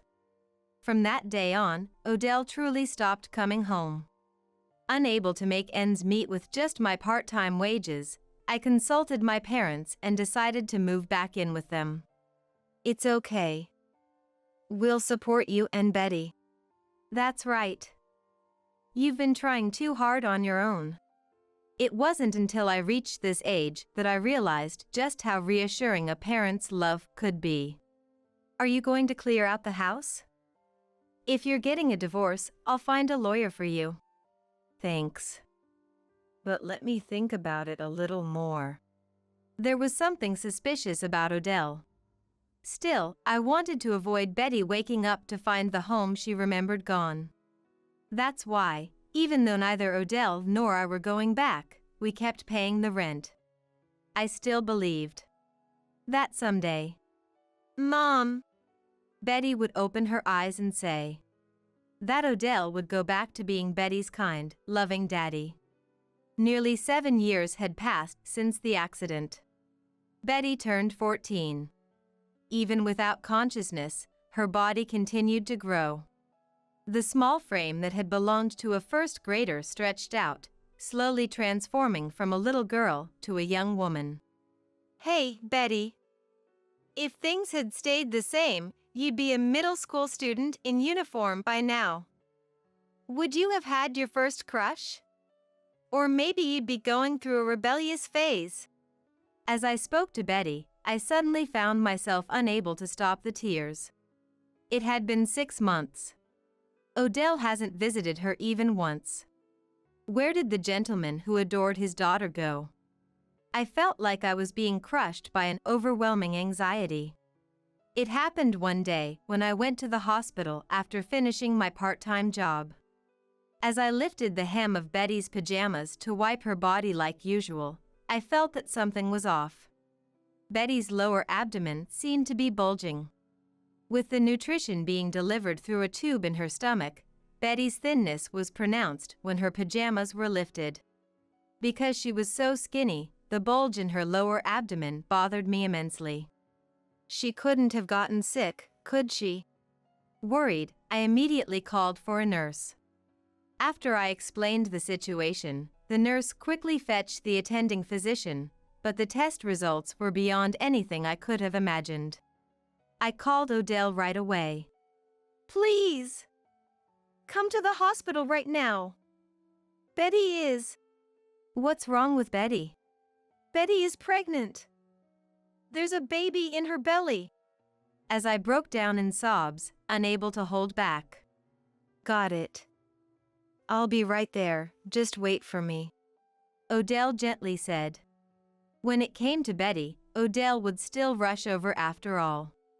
No matter what, he was still her father. Thinking that, I could feel my heart calming down a little. Waiting for Odell to arrive, we listened to what the attending physician had to say. Is my daughter really pregnant? Yes. Unfortunately, there is no mistake. The ultrasound image the doctor showed us clearly depicted what appeared to be a fetus. Judging by the growth of the fetus, it seems the window for abortion has passed, but considering your daughter's condition, giving birth will be difficult. Abortion. Yes. However, even if we were to perform an abortion on your daughter, you would need to be prepared for considerable risks. The attending physician delivered the news with a grave expression. I felt like everything had gone pitch black before my eyes. Who? Who could do something so cruel? Even covering my eyes with my hands, tears of anger and sorrow welled up. My daughter can't move or express her will. There's no way she could have a child of her own volition. The hospital staff should know that better than anyone, shouldn't they? The attending physician sealed his lips and fell silent. Unlike me, Odell's resolute attitude as he pressed the doctor made me feel reassured. I was truly glad to have him by my side. The only explanation is that my daughter was raped. This happened inside the hospital, right? Don't you dare say it has nothing to do with you. How does the hospital intend to take responsibility for this? I thought all I could do was cry, but the anger welled up at Odell's mention of rape and I stood up. Why? Why does Betty have to go through something so horrible? I can't forgive the culprit.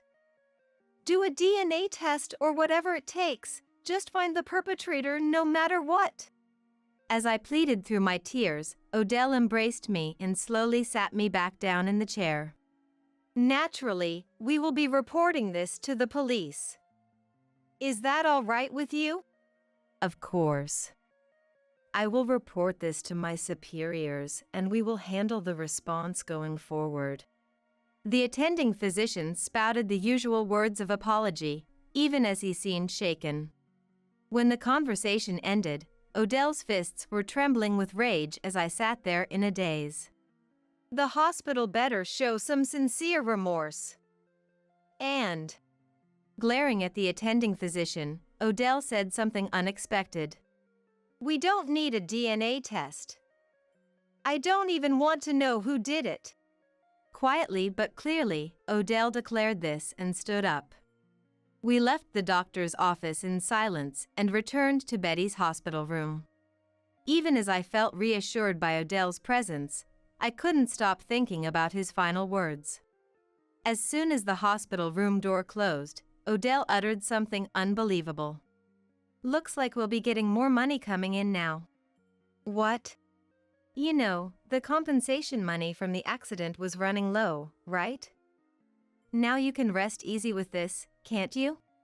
Odell had a faint smile playing on his lips. You're managing the passbook we have now, right? So this time, I'll manage the money that comes in from the hospital. Otherwise, it wouldn't be fair. I couldn't comprehend what Odell was saying. What are you talking about? Did you not hear the explanation earlier? Betty could die. And you're bringing up money at a time like this? It'll be fine. Betty's body has gotten bigger too. I'm sure she can handle the surgery. Odell hadn't even seen Betty's body in years.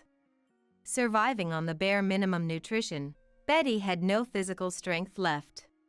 Hadn't the attending physician said there was a 50-50 chance of our daughter surviving even with the abortion? And what was that you said earlier? You don't care if they catch the culprit? After what Betty's been put through? Odell's face contorted for a moment. Of course I don't want to know. If I saw that bastard's face, I don't know what I'd do. I don't want to feel any more pain over this. I can't take it anymore. He doesn't want to feel pain? He can't take it? Betty is the one actually going through it right now. Because he can't handle it, the victim, Betty, has to endure it? Unforgivable. Just as I was about to lash out at him, Odell's phone rang. Oh, hang on a sec. Odell whispered to me. It's from work. And left the room. I instinctively knew it was a woman. The moment he put the phone to his ear, I saw Odell's expression soften. I could hear Odell's voice talking in the hallway. Oh, it's fine. Yeah. Want to go on a trip sometime? Looks like some money will be coming in. Yeah. I'll come home early today. He was having an affair. I was certain of it. Was he spending the missing money on that woman? Or was he planning to from now on? If that was true, I couldn't forgive him. Sorry. Well, I better get back to work. Saying that, Odell left the hospital room without so much as a glance in Betty's direction. I also stepped out for a moment and immediately called my dad back home. On the day of the surgery, my parents rushed to the hospital. You can do it. And they cheered Betty on. Odell came too, but he barely exchanged words with my parents. Sitting there with his head hung low, Odell looked like he might be praying for the surgery to go well, or grieving, but I couldn't bring myself to believe in that image of him anymore. The day before, I had talked to Betty a lot. About how happy I was when she was born, how much I love her, how her smile always saved me, how grateful I was that she chose me to be born to. Betty, I'm so sorry for letting you go through so much pain. I promised to protect you, but I'm truly sorry. Mommy will never forgive the people who hurt you. The surgery went smoothly, but perhaps because her body couldn't handle it, Betty gradually weakened. Even after the surgery, Odell never came to check on her. He was running away. He couldn't face reality. That's probably what he'd say. In less than a month, with me and my parents watching over her, Betty took her last breath. Why? Why did Betty have to go through this alone? If this was going to happen, it would have been better if she was never born. Beside me, frozen in shock, my mom collapsed to the floor, screaming. Just as she said, what purpose did Betty have for coming into this world? For such a short life filled with so much suffering. Where is God in all this? Or is this supposed to be some kind of test from above? Even though I wanted to cry, to scream, my emotions were frozen in place. A few days after Betty's funeral, the investigation progressed using the DNA from the aborted fetus, and the culprit was arrested. It was a male nurse who worked at the hospital. I was so frustrated and furious. This was the only time I wailed and screamed at the top of my lungs. I wanted to tear him limb from limb with my own hands.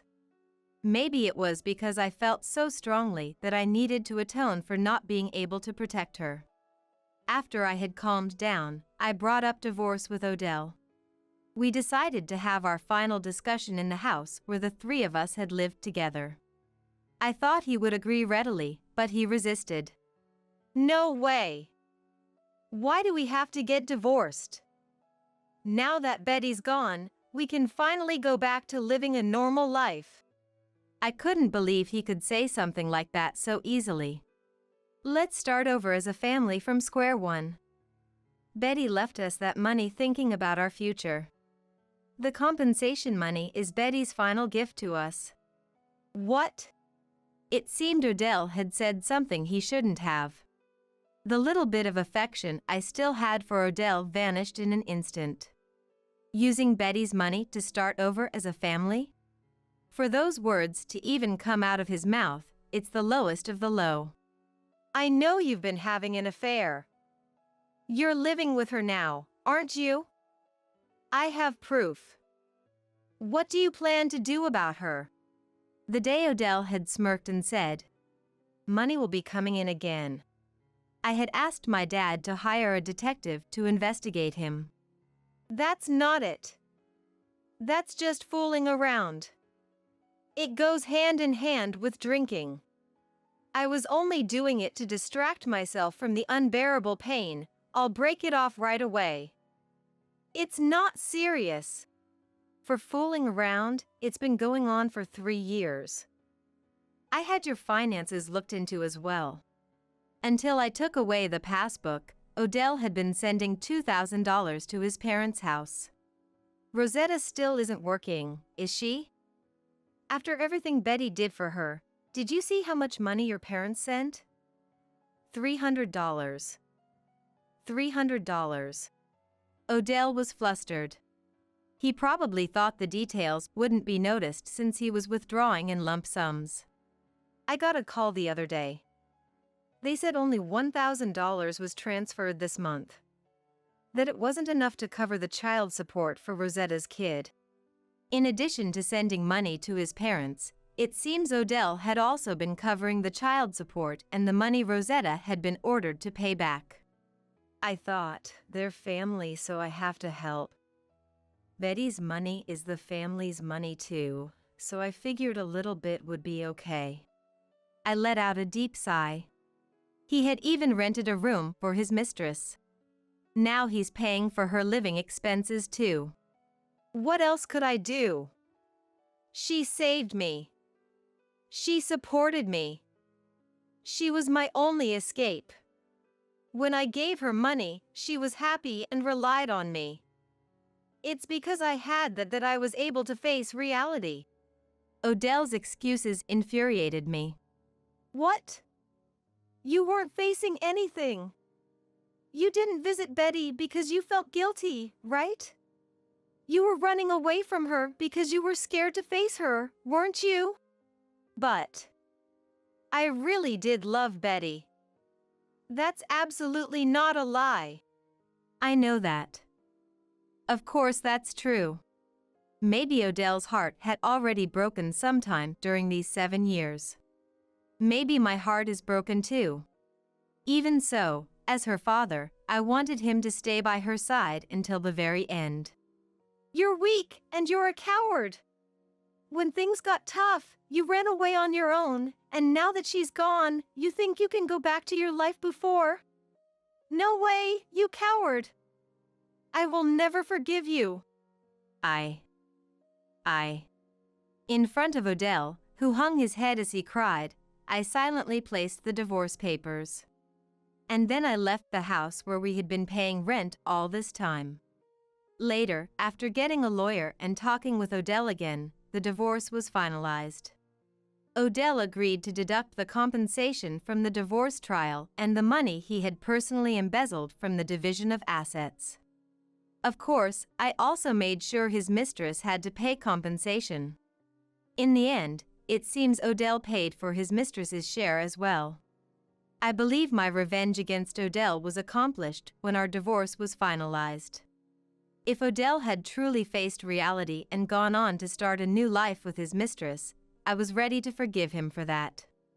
However, as expected, he turned a blind eye to reality. Driven by guilt towards me and Betty, he escaped into alcohol, and the woman apparently got fed up and left. Yes, I knew this would happen. With the money coming in, Odell quit his job and started drowning in booze from morning onward, but living like that, the money would quickly run out. Even so, unable to quit drinking, he eventually couldn't pay rent and had to move back in with his parents. Now he's hospitalized for alcohol addiction treatment, and Rosetta is working to support him. Matilda, my mother-in-law, who called asking for money, told me everything over the phone. Please, send money for his treatment. You have plenty of money, don't you? You're the only one I have left to turn to. I was appalled. Even after Betty's death, they were still counting on her money. Odell and Rosetta were probably quite alike in their indecisiveness and desire to please everyone. That's not necessarily a bad thing, but the moment they became unable to think of anyone but themselves, they had already gone astray. Weakness can become strength, but it can also become evil. Matilda, I don't have any money to use for him. He should have to pay for what he's done himself. I've put Betty's money to good use, and there's not a single dollar left. With that, I hung up the phone. After the divorce, I found a job and moved out of my parents' house. I deducted the compensation from Odell and his mistress, and donated all of Betty's remaining compensation to an organization that supports children orphaned by traffic accidents.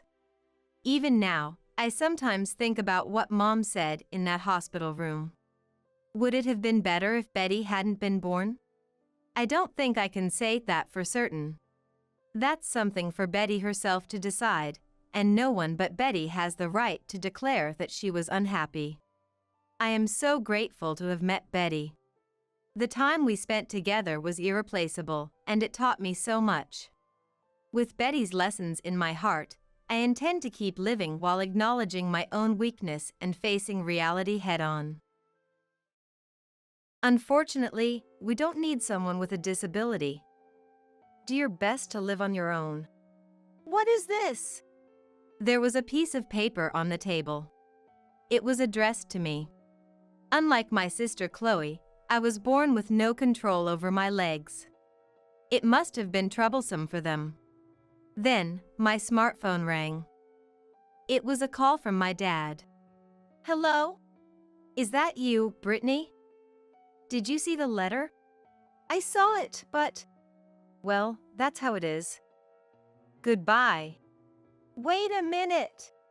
What do you want? Of course, I have something to say. What is this letter? It says exactly what it means. I'm tired of raising a daughter like you. Don't worry about us. He hung up the phone abruptly. Desperate to figure out what to do, I called my mom next. Hello, Mom? From the sound of your voice, I guess you saw the letter. They said I'm a burden because of my disability. They even called me a monster. I see, but you don't have to worry. What? Because you are. 8 years have passed since my mom's shocking revelation. One day, my dad showed up at my high-rise condo. How can someone like you afford to live in a place like this? Would you like me to tell you? I shared the secret with my dad. He went into a frenzy and started experiencing hell. My name is Brittany, and I'm 26 years old now. I live comfortably on the 55th floor of a high-rise condo. But achieving this lifestyle was no easy feat. I was born with a rare disease that causes my muscles to weaken over time. I still remember one thing my dad said to me.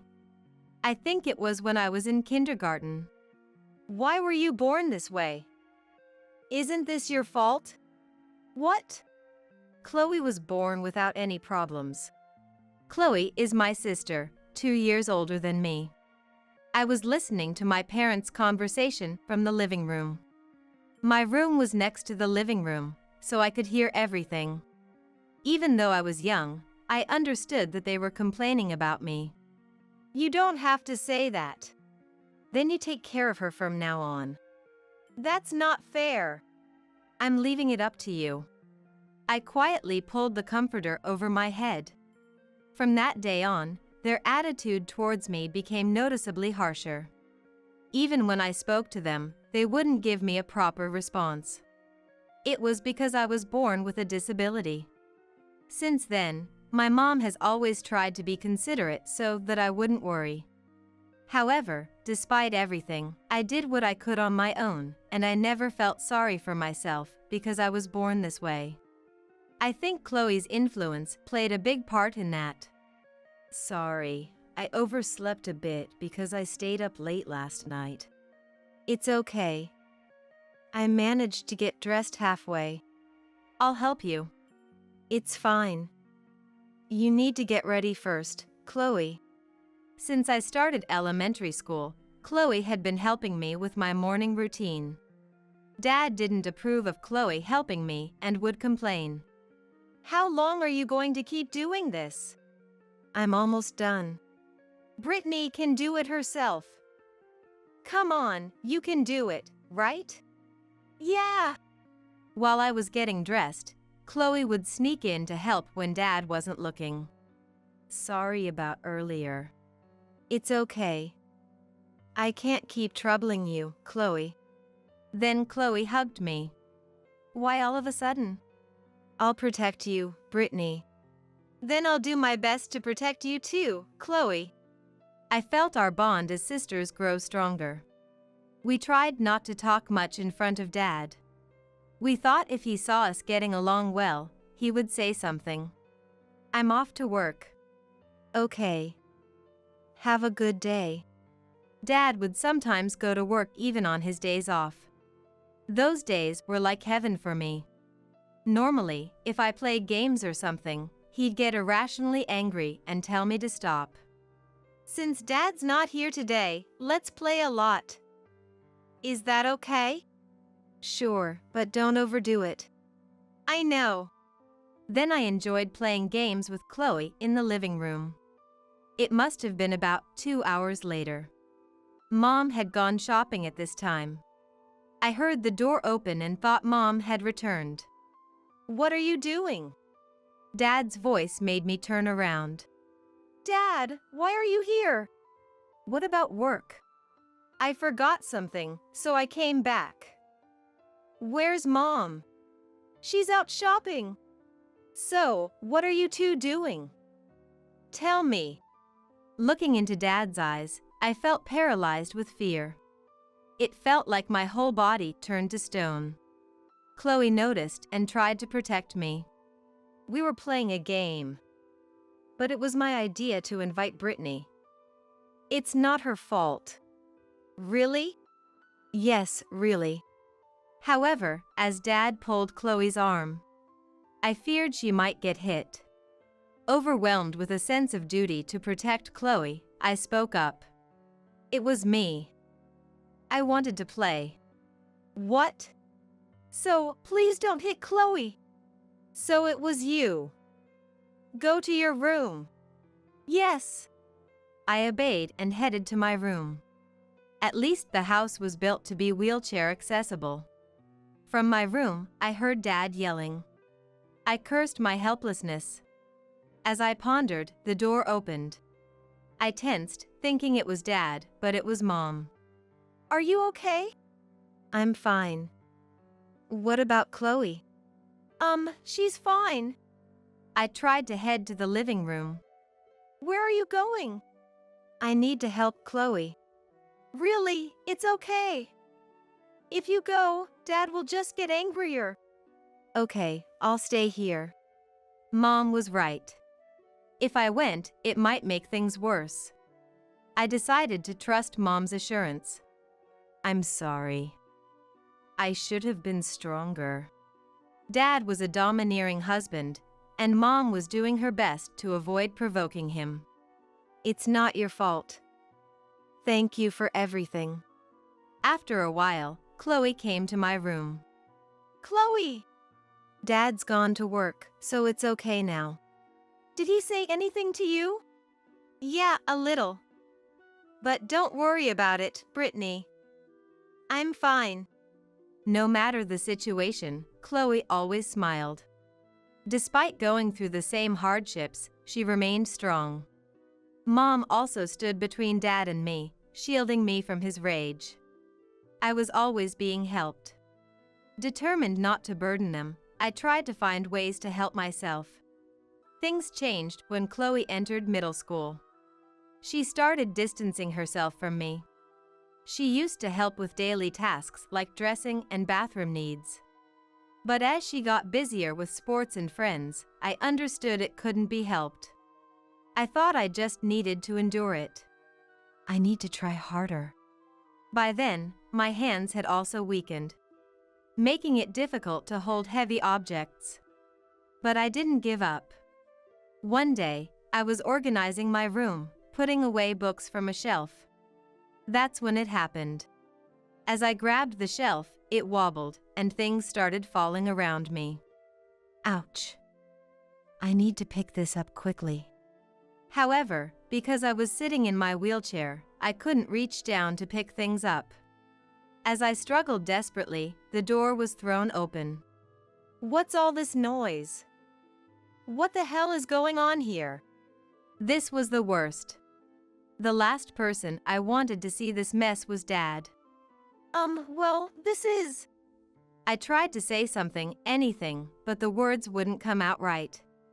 To Dad, it probably sounded like I was making excuses. Who do you think is going to clean this up? Well, I had no memory of Dad ever helping with anything. If he had, it was so insignificant that I couldn't recall it. Of course, I didn't say that out loud. Honestly, why do you always have to cause trouble? He sighed dramatically, looking at me with exasperation. He had no idea how it felt to be on the receiving end of that gaze. Dad's lecture showed no signs of stopping. Unlike Chloe, you can't do anything, can you? Do you understand that? Huh? I know I might not be able to do as much as Chloe, but I still want to do what I can on my own. If I was going to get yelled at anyway, I decided to voice my thoughts to Dad. I had a faint hope that maybe he'd understand. Do what you can, huh? Yes. Now he started to laugh out loud. What? You're funny. You think you can do anything? You, a disabled person? I had expected some harsh words, but this was complete rejection. He kept laughing. This wasn't how a father should treat his daughter. From that moment, I stopped thinking. I just waited for time to pass. Hey! Are you even listening? I didn't even respond. Disgusting. He spat the words at me and left the room. Alone in my cluttered room, I cried. From that day on, I swore I wouldn't cry anymore, even though I was just a child. From then on, Mom mainly took care of me. Of course, Dad didn't do anything. He didn't even seem to care. Oh dear, you have a fever, don't you? Huh? Do I? You should stay home today. But I'm fine. I can go. I tried desperately to convince Mom, but she insisted I stay home to avoid any complications. So, I stayed home that day. The reason I wanted to go to school so badly was because Dad happened to be off that day. I wanted to avoid being alone with him at all costs. But then, something unexpected happened. "Are you all right?" he asked as he entered my room. I pretended to be asleep, hoping he would leave soon. But Dad didn't leave. I covered myself with the comforter, tense, and waited. "I'm leaving these here for you." When I finally sat up, I saw sports drinks and jelly cups on the table. Despite myself, I felt a surge of happiness. I had never been cared for like this before. My mind was a whirlwind of confusion. What was his motive? That day, Dad came to check on me several times. Each time, I pretended to be asleep. "Are you all right?" Mom asked when she returned from her part-time job. Yeah, I don't think I have a fever anymore. Did something happen? It's just... Dad seemed kind today. Oh, good. Good? What was she talking about? Actually, I asked Dad to take care of you today. You did? It seems like it went well.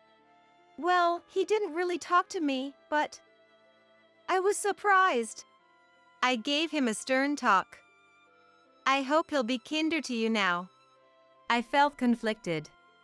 I had tried so hard to keep my emotions in check. And now I didn't know what to think. After that, just as Mom said, Dad began to show more concern for me. He started helping more and even began to talk to me a bit. It looks like things are going well between you and Dad, don't they? Does it? It makes me happy to see you getting along with him. But there's still everything that happened before. I know. It won't be easy.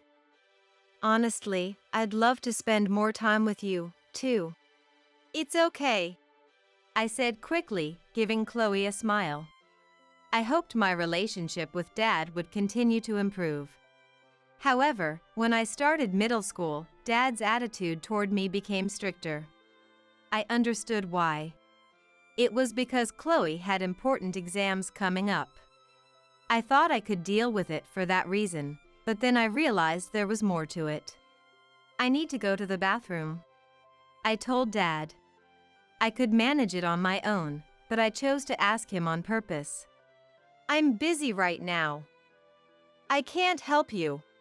"What? You're a middle schooler now. If you can't even go to the bathroom by yourself, what are you going to do?" I realized this was the real Dad. The kindness he had shown felt like a fleeting dream. And yet, the changes didn't stop there. Mom also started becoming distant. "Mom? I need something." "Sorry, I'm busy. Maybe later." I couldn't ask Chloe for help. As a result, my priority in the family kept dropping. Even when I asked for something, I was ignored. Even though I was growing up in middle school, it was painful not to connect with my family. "From now on, Brittany will eat in her room." "What? Why?" "Understood?" Mom and Chloe were silent. So, I started eating alone in my room more often. One reason for this was the result of a hospital checkup. My condition wasn't good, and the illness was progressing. Dad decided this after seeing the results. I began to wonder if I was really part of this family. "Why only Brittany?" I heard this while studying. "Just get ready. If Brittany isn't going, then I'll stay home too." Is that what you want? "Chloe, your first choice was a private school, right?" "Yes, but..." Stop this already. "Are you defying me too? You can stay, but you'll give up on the private school." I felt like I had overheard something terrible. I finally understood the mystery. Dad was using the entrance exams to blackmail Mom and Chloe. I had never harbored any resentment towards Dad before, but this was too much. Yet, what could I do when my body wasn't cooperating? This thought occupied my mind from that day onward. I'm going out for a bit. I'm sorry, Brittany. I'll be fine. In the distance, I heard Dad calling out. It seemed he was telling them to hurry. Hurry up, go. I put on a brave face, not wanting to burden them with my sadness. They regularly went out without me. After a while, I got used to it. At first, they would hide their outings from me, but eventually, Dad stopped being discreet. All right. Let's eat out today. Come on, let's go. Isn't this too sudden? That's right. It's my decision. Move it.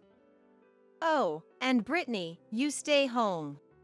Chloe, sitting next to me, started to protest, but I grabbed her arm to stop her. I'll be fine. Go ahead. Brittany seems to understand much better. Hey! Do you know what they say about me at work? You don't, do you? Dad started talking about how pitiful his life was. I'm miserable at work because I'm the father of a disabled daughter. Do you have any idea how humiliating that is? Even if he said that, there was no way I could understand. Even if it were true, taking it out on his daughter was inexcusable. As a father, he was a complete failure. However, there was no way I, a middle school student, could defy my parent and survive.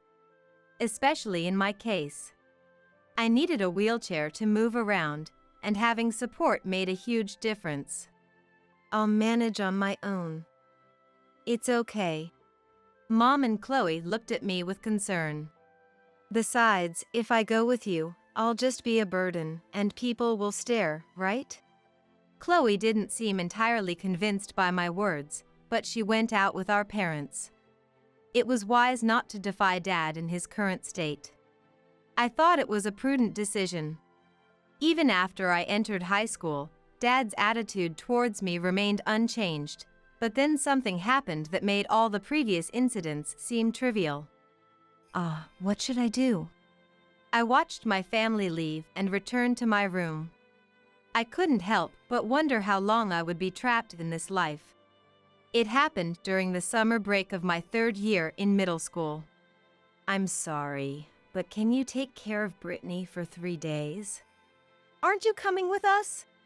You see, Brittany is a student preparing for exams and wants to focus on studying. Is that okay with you? Yes. In that case, leave her to us. And so, I was left at my grandparents' house. Dad breathed out a lie so easily. He didn't seem to feel any guilt towards his own parents. Seeing Dad wave at me with a smile filled me with an indescribable fear. Once Dad and the others were out of sight, Grandma asked me, It's just us here, so no need to hold back. What? Are you really okay with not going? If I'm there, Mom and Chloe won't have fun. I absolutely hate that. I replied with determination. You're so kind, Brittany. Not really. But here, you don't have to worry about anyone's eyes. Do whatever you like. Okay. Thank you. Grandma might have understood what I was thinking. But she didn't pry. I felt truly comfortable. As a middle schooler, I didn't have the power or wisdom to change my situation. Besides, it wasn't pleasant to have others prying into my life. So, I was grateful that Grandma just watched over me warmly. 3 days later, Mom and Chloe came to pick me up. Wait, is it just the two of you? I'm sorry. Victor went home ahead of us. Oh, I see. Was Brittany okay? She was such a good girl. My advice is to keep an eye on her and make sure she's all right. Okay. I was listening to Mom and Grandma's conversation from behind a pillar. On the way home. I'm okay, really. You don't have to push yourself. That's right. We're on your side, Brittany. I know, but I don't want anything to happen to you too because of me. When we got back home, Dad continued to give me the cold shoulder. Things returned to their usual routine. Normally, this would have broken my spirit, but with Mom and Chloe supporting me, I barely managed to hold on. However, even they started to avoid me, probably because Dad had ordered them to. Being ignored by Dad was something I was used to, but having Mom and Chloe treat me like that was heart-wrenching. It felt like I was truly all alone. It's okay. Hang in there, you can do it. Eventually, those words became my mantra. After that, I tried to stay in my room as much as possible when I was home. I thought that if I stayed in my room, I wouldn't have to interact with anyone and wouldn't have to deal with any unnecessary hurt. However, I realized that this was a mistake. It was a Sunday morning in the spring of my 10th grade year. When I woke up, the house seemed unusually quiet. I went to the living room and found a piece of paper on the table. Sorry, but we don't need someone like you. Do your best to survive. What is this? There was a note on the table. It was addressed to me. Sure, I couldn't use my legs properly, but I didn't deserve this. Dad must have reached his limit. Then my smartphone rang with a call from Dad. Hello? Is this Brittany? Did you see the letter? Yes, I saw it, but... Well, that's how it is. Bye. Wait a minute. What do you want? Of course, I have something to say. What's with the letter? It is what it is. I'm tired of raising a daughter like you. Don't worry about us. With that, he abruptly hung up the phone. Desperately thinking about what to do, I decided to call Mom. Hello, Mom? From the sound of your voice, I guess you saw the letter. They said someone like me is a burden. They even called me a monster. I see. But don't worry. What? Because you're not the daughter of that worthless man. What are you talking about? I don't understand. Listen carefully. Call the number I'm about to give you. Wait a minute. Explain it properly. I'm sorry. Victor is nearby. I'll call you back. I was left in a state of shock.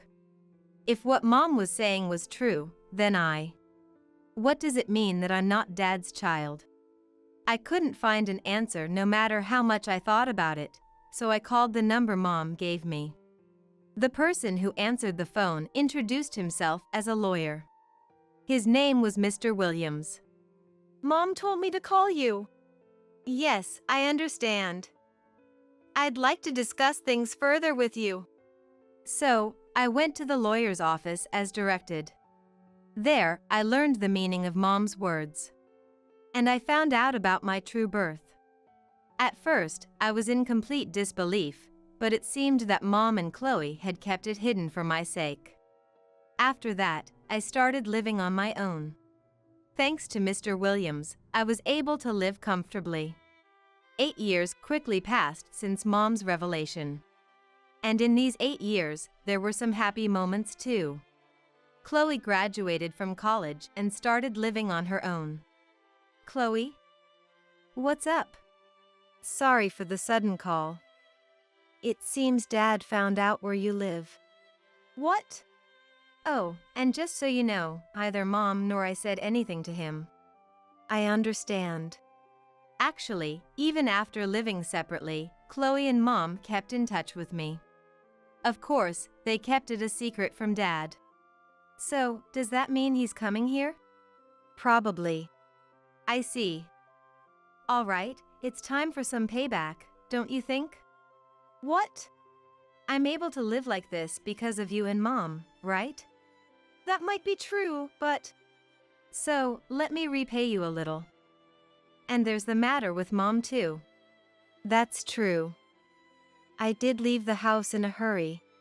It's not your fault, Chloe. A week after Chloe's call. As she predicted, Dad showed up at my condo. The doorbell rang, and I went to answer it.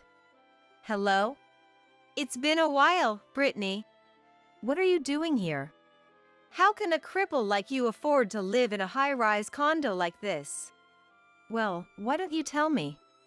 How dare you talk to your dad like that? Glancing behind Dad, I saw Mom standing there looking apologetic. From her expression, I could tell she had been struggling even after I left. Shall I explain it to you then? What? I began explaining to Dad how I was able to live like this. As I spoke, he started hurling insults at Mom. What is this about? I knew nothing about it. I intended to tell you at first. But when you found out Brittany had a disability, you made a disgusted face. Of course I did. Who wants to raise someone else's disabled child? I remembered the shock I felt when Mr. Williams told me. He explained that I was the child of Mom's best friend. My real dad had died in an accident, and my real mom was terminally ill with only a short time left to live. That's when they turned to my current mom. In other words, I was adopted. Moreover, my real mom had left a substantial amount of money to ensure I wouldn't face hardships. The house I now live in had originally belonged to my real parents. Blaming Mom is not right. Shut up! No, I won't. And I know about the horrible things you've done to her. Even after I started living separately, Dad's rampages didn't stop. His aggression, which had previously been directed at me, now targeted Mom. Isn't that right?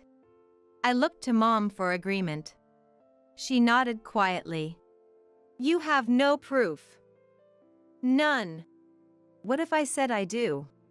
What? I took out my smartphone and played a recording. It captured Dad verbally abusing Mom and even raising his hand against her. See? Do you get it now? When did you? Even though we lived apart, we never stopped communicating. You didn't notice, did you? Well, of course not. Damn you! Yelling won't help. We have plenty of evidence. You know what this means, right? What are you planning? I gave Mom a signal with my eyes. I'm leaving you. What? It's only natural. But don't worry, Mom will be living here with me. You can't do this to me. I don't care about your opinion, Dad. He probably didn't know, but this had been planned for a long time. You little cripple, you think you can get away with this? Dad, in his rage, seemed ready to resort to violence. At that moment, stop it! A voice came from the back of the house. Who the hell are you? This is my husband. Husband? Nice to meet you. I'm Aaron, her husband. Dad, stunned, lowered his raised hand. Did you know about this too? Mom nodded. Of course. Even Chloe knows. You did this without your parents' consent. How dare you? I'm an adult now. There's no issue. Anyway, why don't you leave? It would have been great if he left then, but of course, he wasn't giving up that easily. Wait a minute. You've inherited more than just this house, haven't you? And? As your parent, I have a right to that inheritance. What nonsense. He had no such right. Seeing his desperate face almost made me laugh. What's so funny? You're just so off the mark. Dad stomped his foot in frustration. I'm sure you'll have a tough time ahead. Good luck. You'll also have to deal with the compensation from the divorce trial. Oh, and I've already talked to Grandpa and Grandma. So don't bother trying to rely on them. You planned all of this? Dad suddenly looked very subdued. Maybe he finally realized his mistakes. We have nothing more to talk about. Goodbye. Wait, please. I'm sorry. Dad made a sincere apology, something I had never seen before. It made me wonder what it felt like to swallow your pride and apologize to someone you've always disregarded. But no matter what he said, my feelings wouldn't change. There's no point in doing that, just leave already. Even after all this? Yes. If you don't leave, I'll call the police. I have evidence, and you might get arrested. My words seemed to scare Victor, and he fled the scene. I exhaled deeply, feeling the tension release. Good job. Thank you. I was really nervous. But are you sure this is okay? Living here together? Yes. It's not a problem. We talked about it and decided together. Right? That's right. Here, we have freedom. Then, I told Chloe about the outcome. I'm so glad. See? It turned out okay, didn't it? I really wanted to come over there too. Your support is enough. Come visit us sometime. Yes, I'll do that. Thus, Diana and I were freed from Victor's curse. There was still one final step, but we celebrated that night with a toast. After that, Diana and I visited our lawyer, Mr. Williams. Since we already had all the evidence, things proceeded smoothly. Thank you for everything. You're welcome. It's my job after all. Please, make sure my dad gets punished. The police will handle the assault, but I'll take care of the compensation in the divorce. 2 weeks after our consultation, Victor and Diana's divorce was finalized. Now, Diana wouldn't have to endure Victor's insults or abuse anymore. I was truly happy about that. After the divorce was finalized, we moved all of Diana's belongings to our house. Thank you so much. It's okay. This is the least I can do. Besides, I'll keep repaying you for all the help you've given me. You don't have to do that. I want to, so it's fine. Diana joined us, and a new chapter of our lives began. Chloe also started visiting whenever she could. Finally, we have peace. Thank you, Chloe, for everything.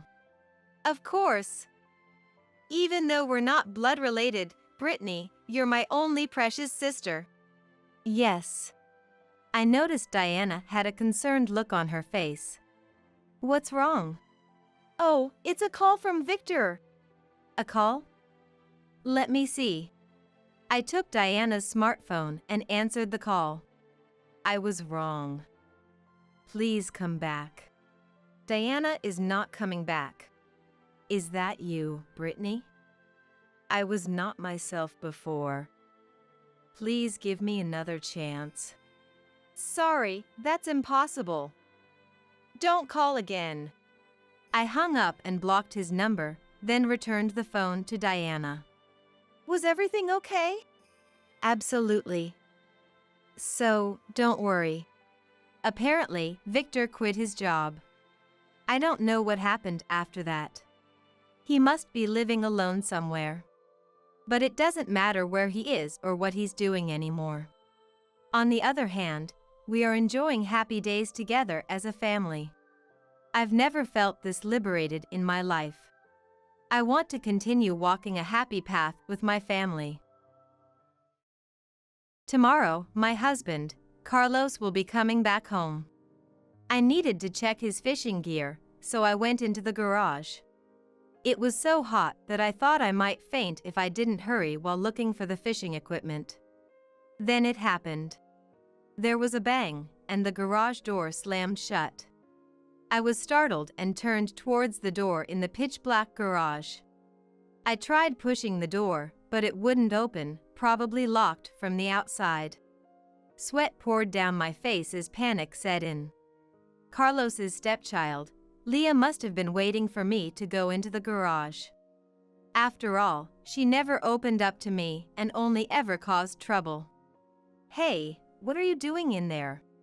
Leah said, laughing mockingly at me as I stood there in shock. Leah, open the door. Stop playing around. She ignored my plea and said, I'm going out. I'll be back before curfew. Wait, Leah! Let me out! Leah laughed and left me locked in the garage. It was boiling hot, like being cooked in a pot. I regretted not drinking water before being trapped, but it was too late and I had no drink.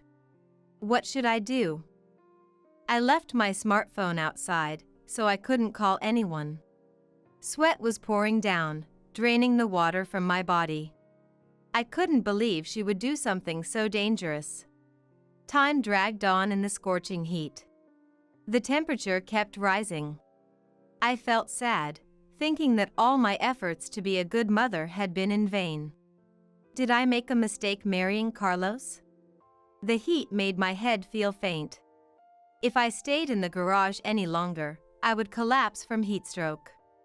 As I was about to lose consciousness, I faintly heard the doorbell ring.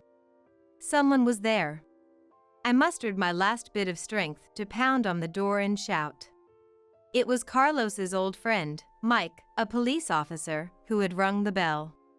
At that moment, Leah, oblivious to everything, came back in high spirits. Her face turned pale as she saw what was happening. 3 years ago, I married Carlos, who had a stepchild.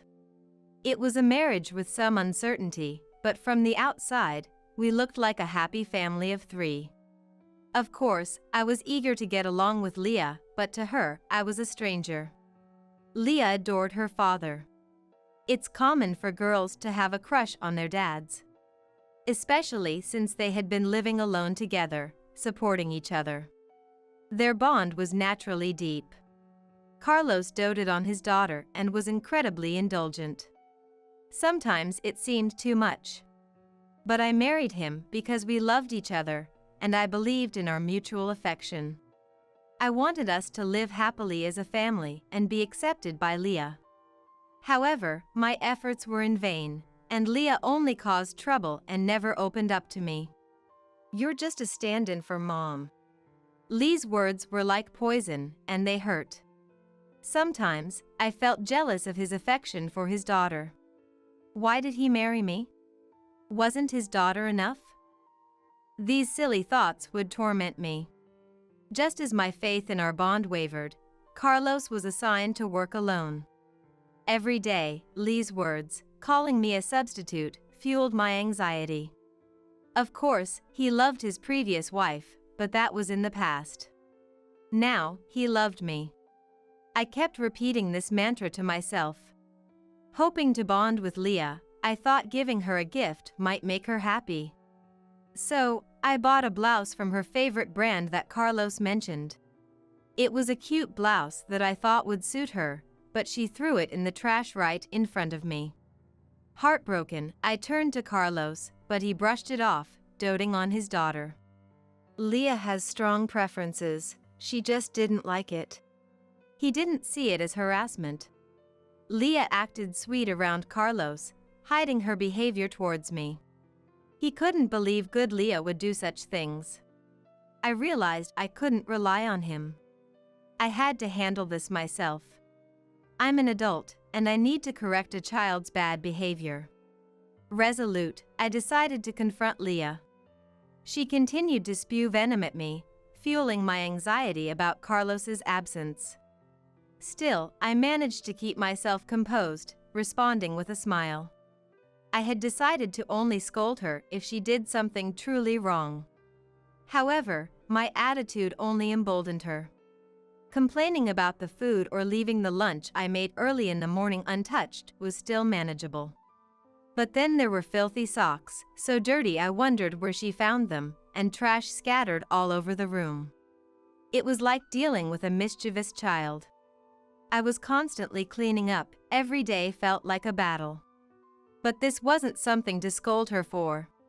She was just acting out because she missed her father, or so I told myself. My solace was the phone calls from Carlos at night and the music box we had chosen together on our honeymoon. Its beautiful melody and the memories of our honeymoon helped soothe my weary heart. Leah must have known how much I treasured it. And she probably resented the frequent calls from Carlos to me. One day, the music box was gone. I found it outside, smashed to pieces on the road. My heart shattered just like that music box. I had always tried to endure her antics, but this time I couldn't hold back. I went into the house, straight to Lee's room, and for the first time, I unleashed my anger. Always smiling, never reacting to her harassment, I was now furious, my eyes blazing. Leah was clearly shocked. Maybe she realized she had gone too far. After that, she was quieter. She would leave whenever she saw me. Since Carlos had been away, we hadn't had dinner together. Leah didn't like my dinners and had always been able to cook for herself. She would prepare her own meals. Though our lives were now more separate, I found peace in the quiet. I sighed as I looked at the box containing the broken music box. This couldn't go on. Had I made a mistake by getting angry? I didn't know what to do, and time passed with my mind clouded. I didn't want to face her either, so our lives continued to diverge.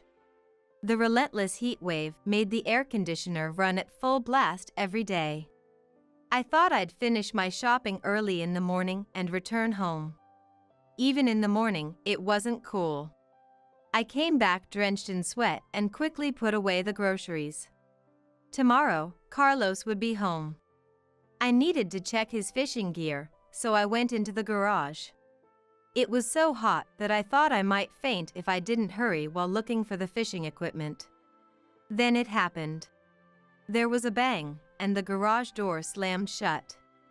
I was startled and turned towards the door in the pitch-black garage. Had the wind closed the door? I tried pushing it, but it wouldn't open. It was locked from the outside. Sweat poured down my face as panic set in. Leah might have been waiting for me to go into the garage. She probably thought she could get back at me by trapping me in there. And she followed me and locked the door. I stood there, stunned and dismayed. "Hey, what are you doing in there?" I heard Lee's mocking voice. Leah, open the door. Stop messing around. Leah ignored my words and said, "I'm going out. I'll be back before curfew." Wait, Leah. Let me out. Leah laughed and left me locked in the garage. It was boiling hot, like being cooked in a pot. Especially since I had just returned from shopping. I had been sweating and wanting a drink, but I thought I'd take care of this first and then relax. I regretted not having a drink first, but it was too late and I had no drink. What should I do? I had left my smartphone outside and couldn't call anyone. Sweat was pouring down, draining the water from my body. I couldn't believe she would do something so dangerous. I hoped she would come back soon, but there was no sign of that. Time dragged on in the scorching heat. The temperature kept rising. Did she really hate me that much? Enough to endanger my life? To the point of endangering my life. I felt a deep sadness, wondering if everything I had done was meaningless. Did I make a mistake marrying Carlos if it meant having to live in such discord? The heat was making my head feel faint. If I stayed in the garage any longer, I would pass out from heat stroke. Just as I was about to lose consciousness, I faintly heard the doorbell ring. Someone is here. I mustered the last of my strength to pound on the door and shout. The person who rang the doorbell was Mike, Carlos's old friend and a police officer. Carlos and Mike often went fishing together.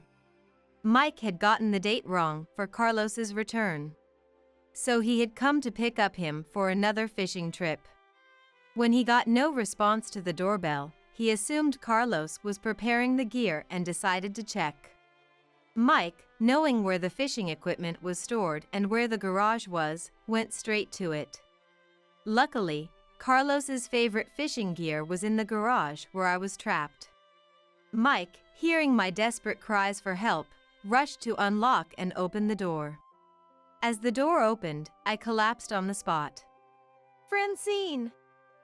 hold on," Mike said, rescuing me and giving first aid before calling Carlos to come home. He took me to the hospital, where I received 4 fluids for severe dehydration. The doctor's words echoed in my mind. A little later and I might have died. Realizing how close I had come to death, I felt a renewed sense of pity for Leah. How could Carlos's child do something so foolish? When I returned home from the hospital, Carlos came back in a hurry. Mike told Carlos about what Leah had done, and Carlos was shocked. He finally listened to the various harassments I had endured from Leah. Carlos had only ever seen Leah as a sweet and good child. Learning that she had done such terrible things felt like a blow to the head, he said. He looked pained, realizing he had believed Lee's words and caused me so much suffering. "I never thought of you as a replacement for my late wife. I didn't know Leah was saying such things to you." He understood the loneliness and strain I had felt trying to endure it all alone. He had heard from Leah that she didn't like my gift. But he didn't know she had thrown it in the trash. He had noticed my tired voice on the phone but didn't think much of it. "I'm so sorry, I didn't understand you better," Carlos said, apologizing with his shoulders slumped.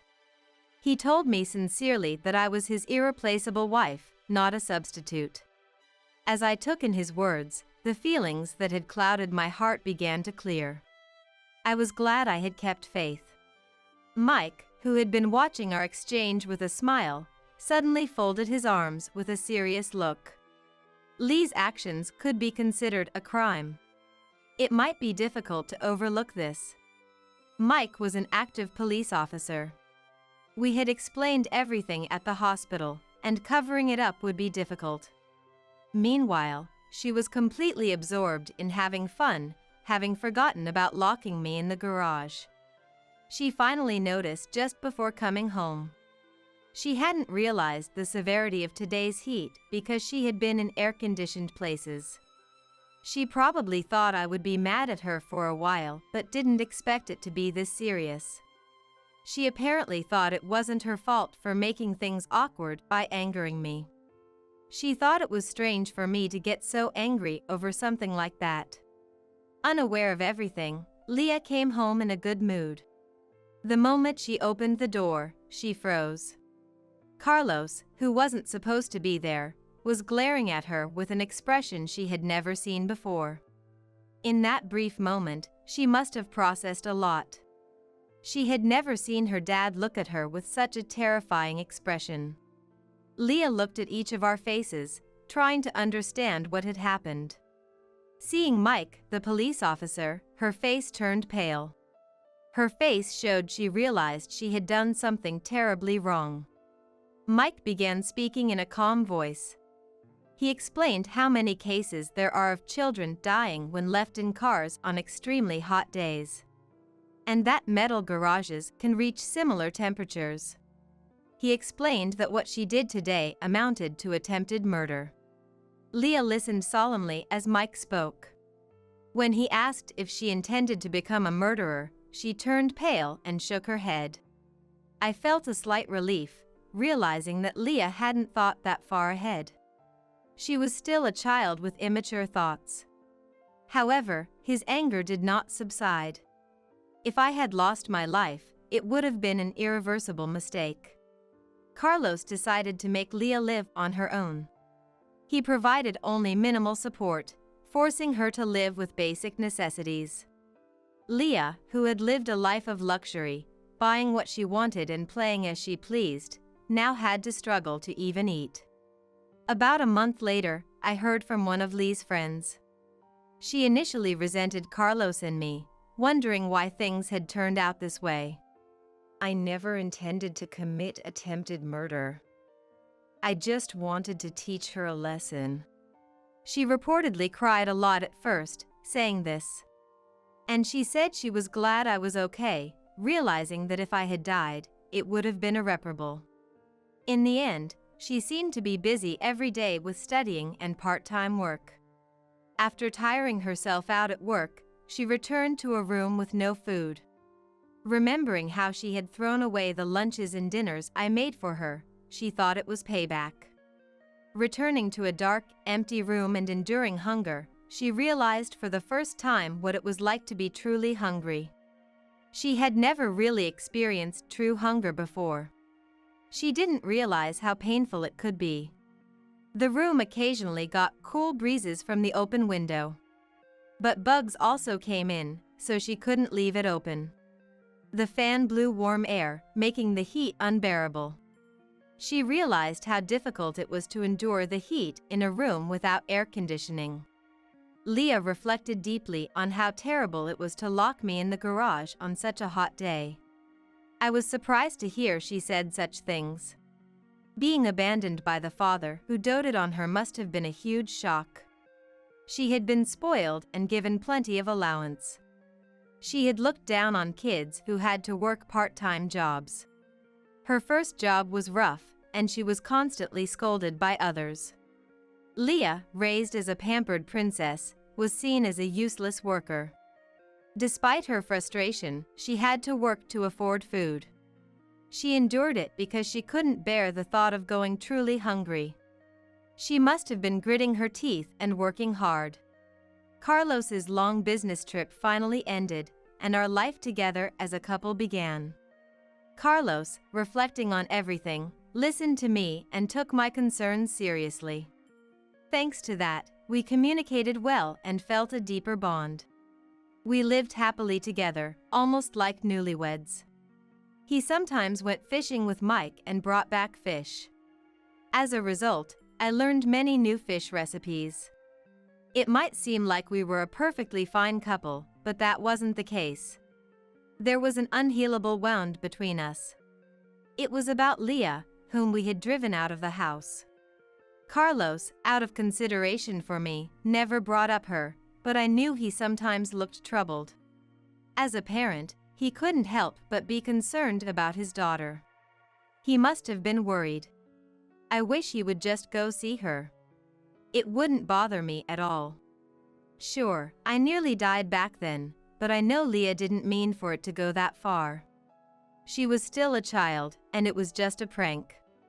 Her harassment was like a mischievous child's pranks.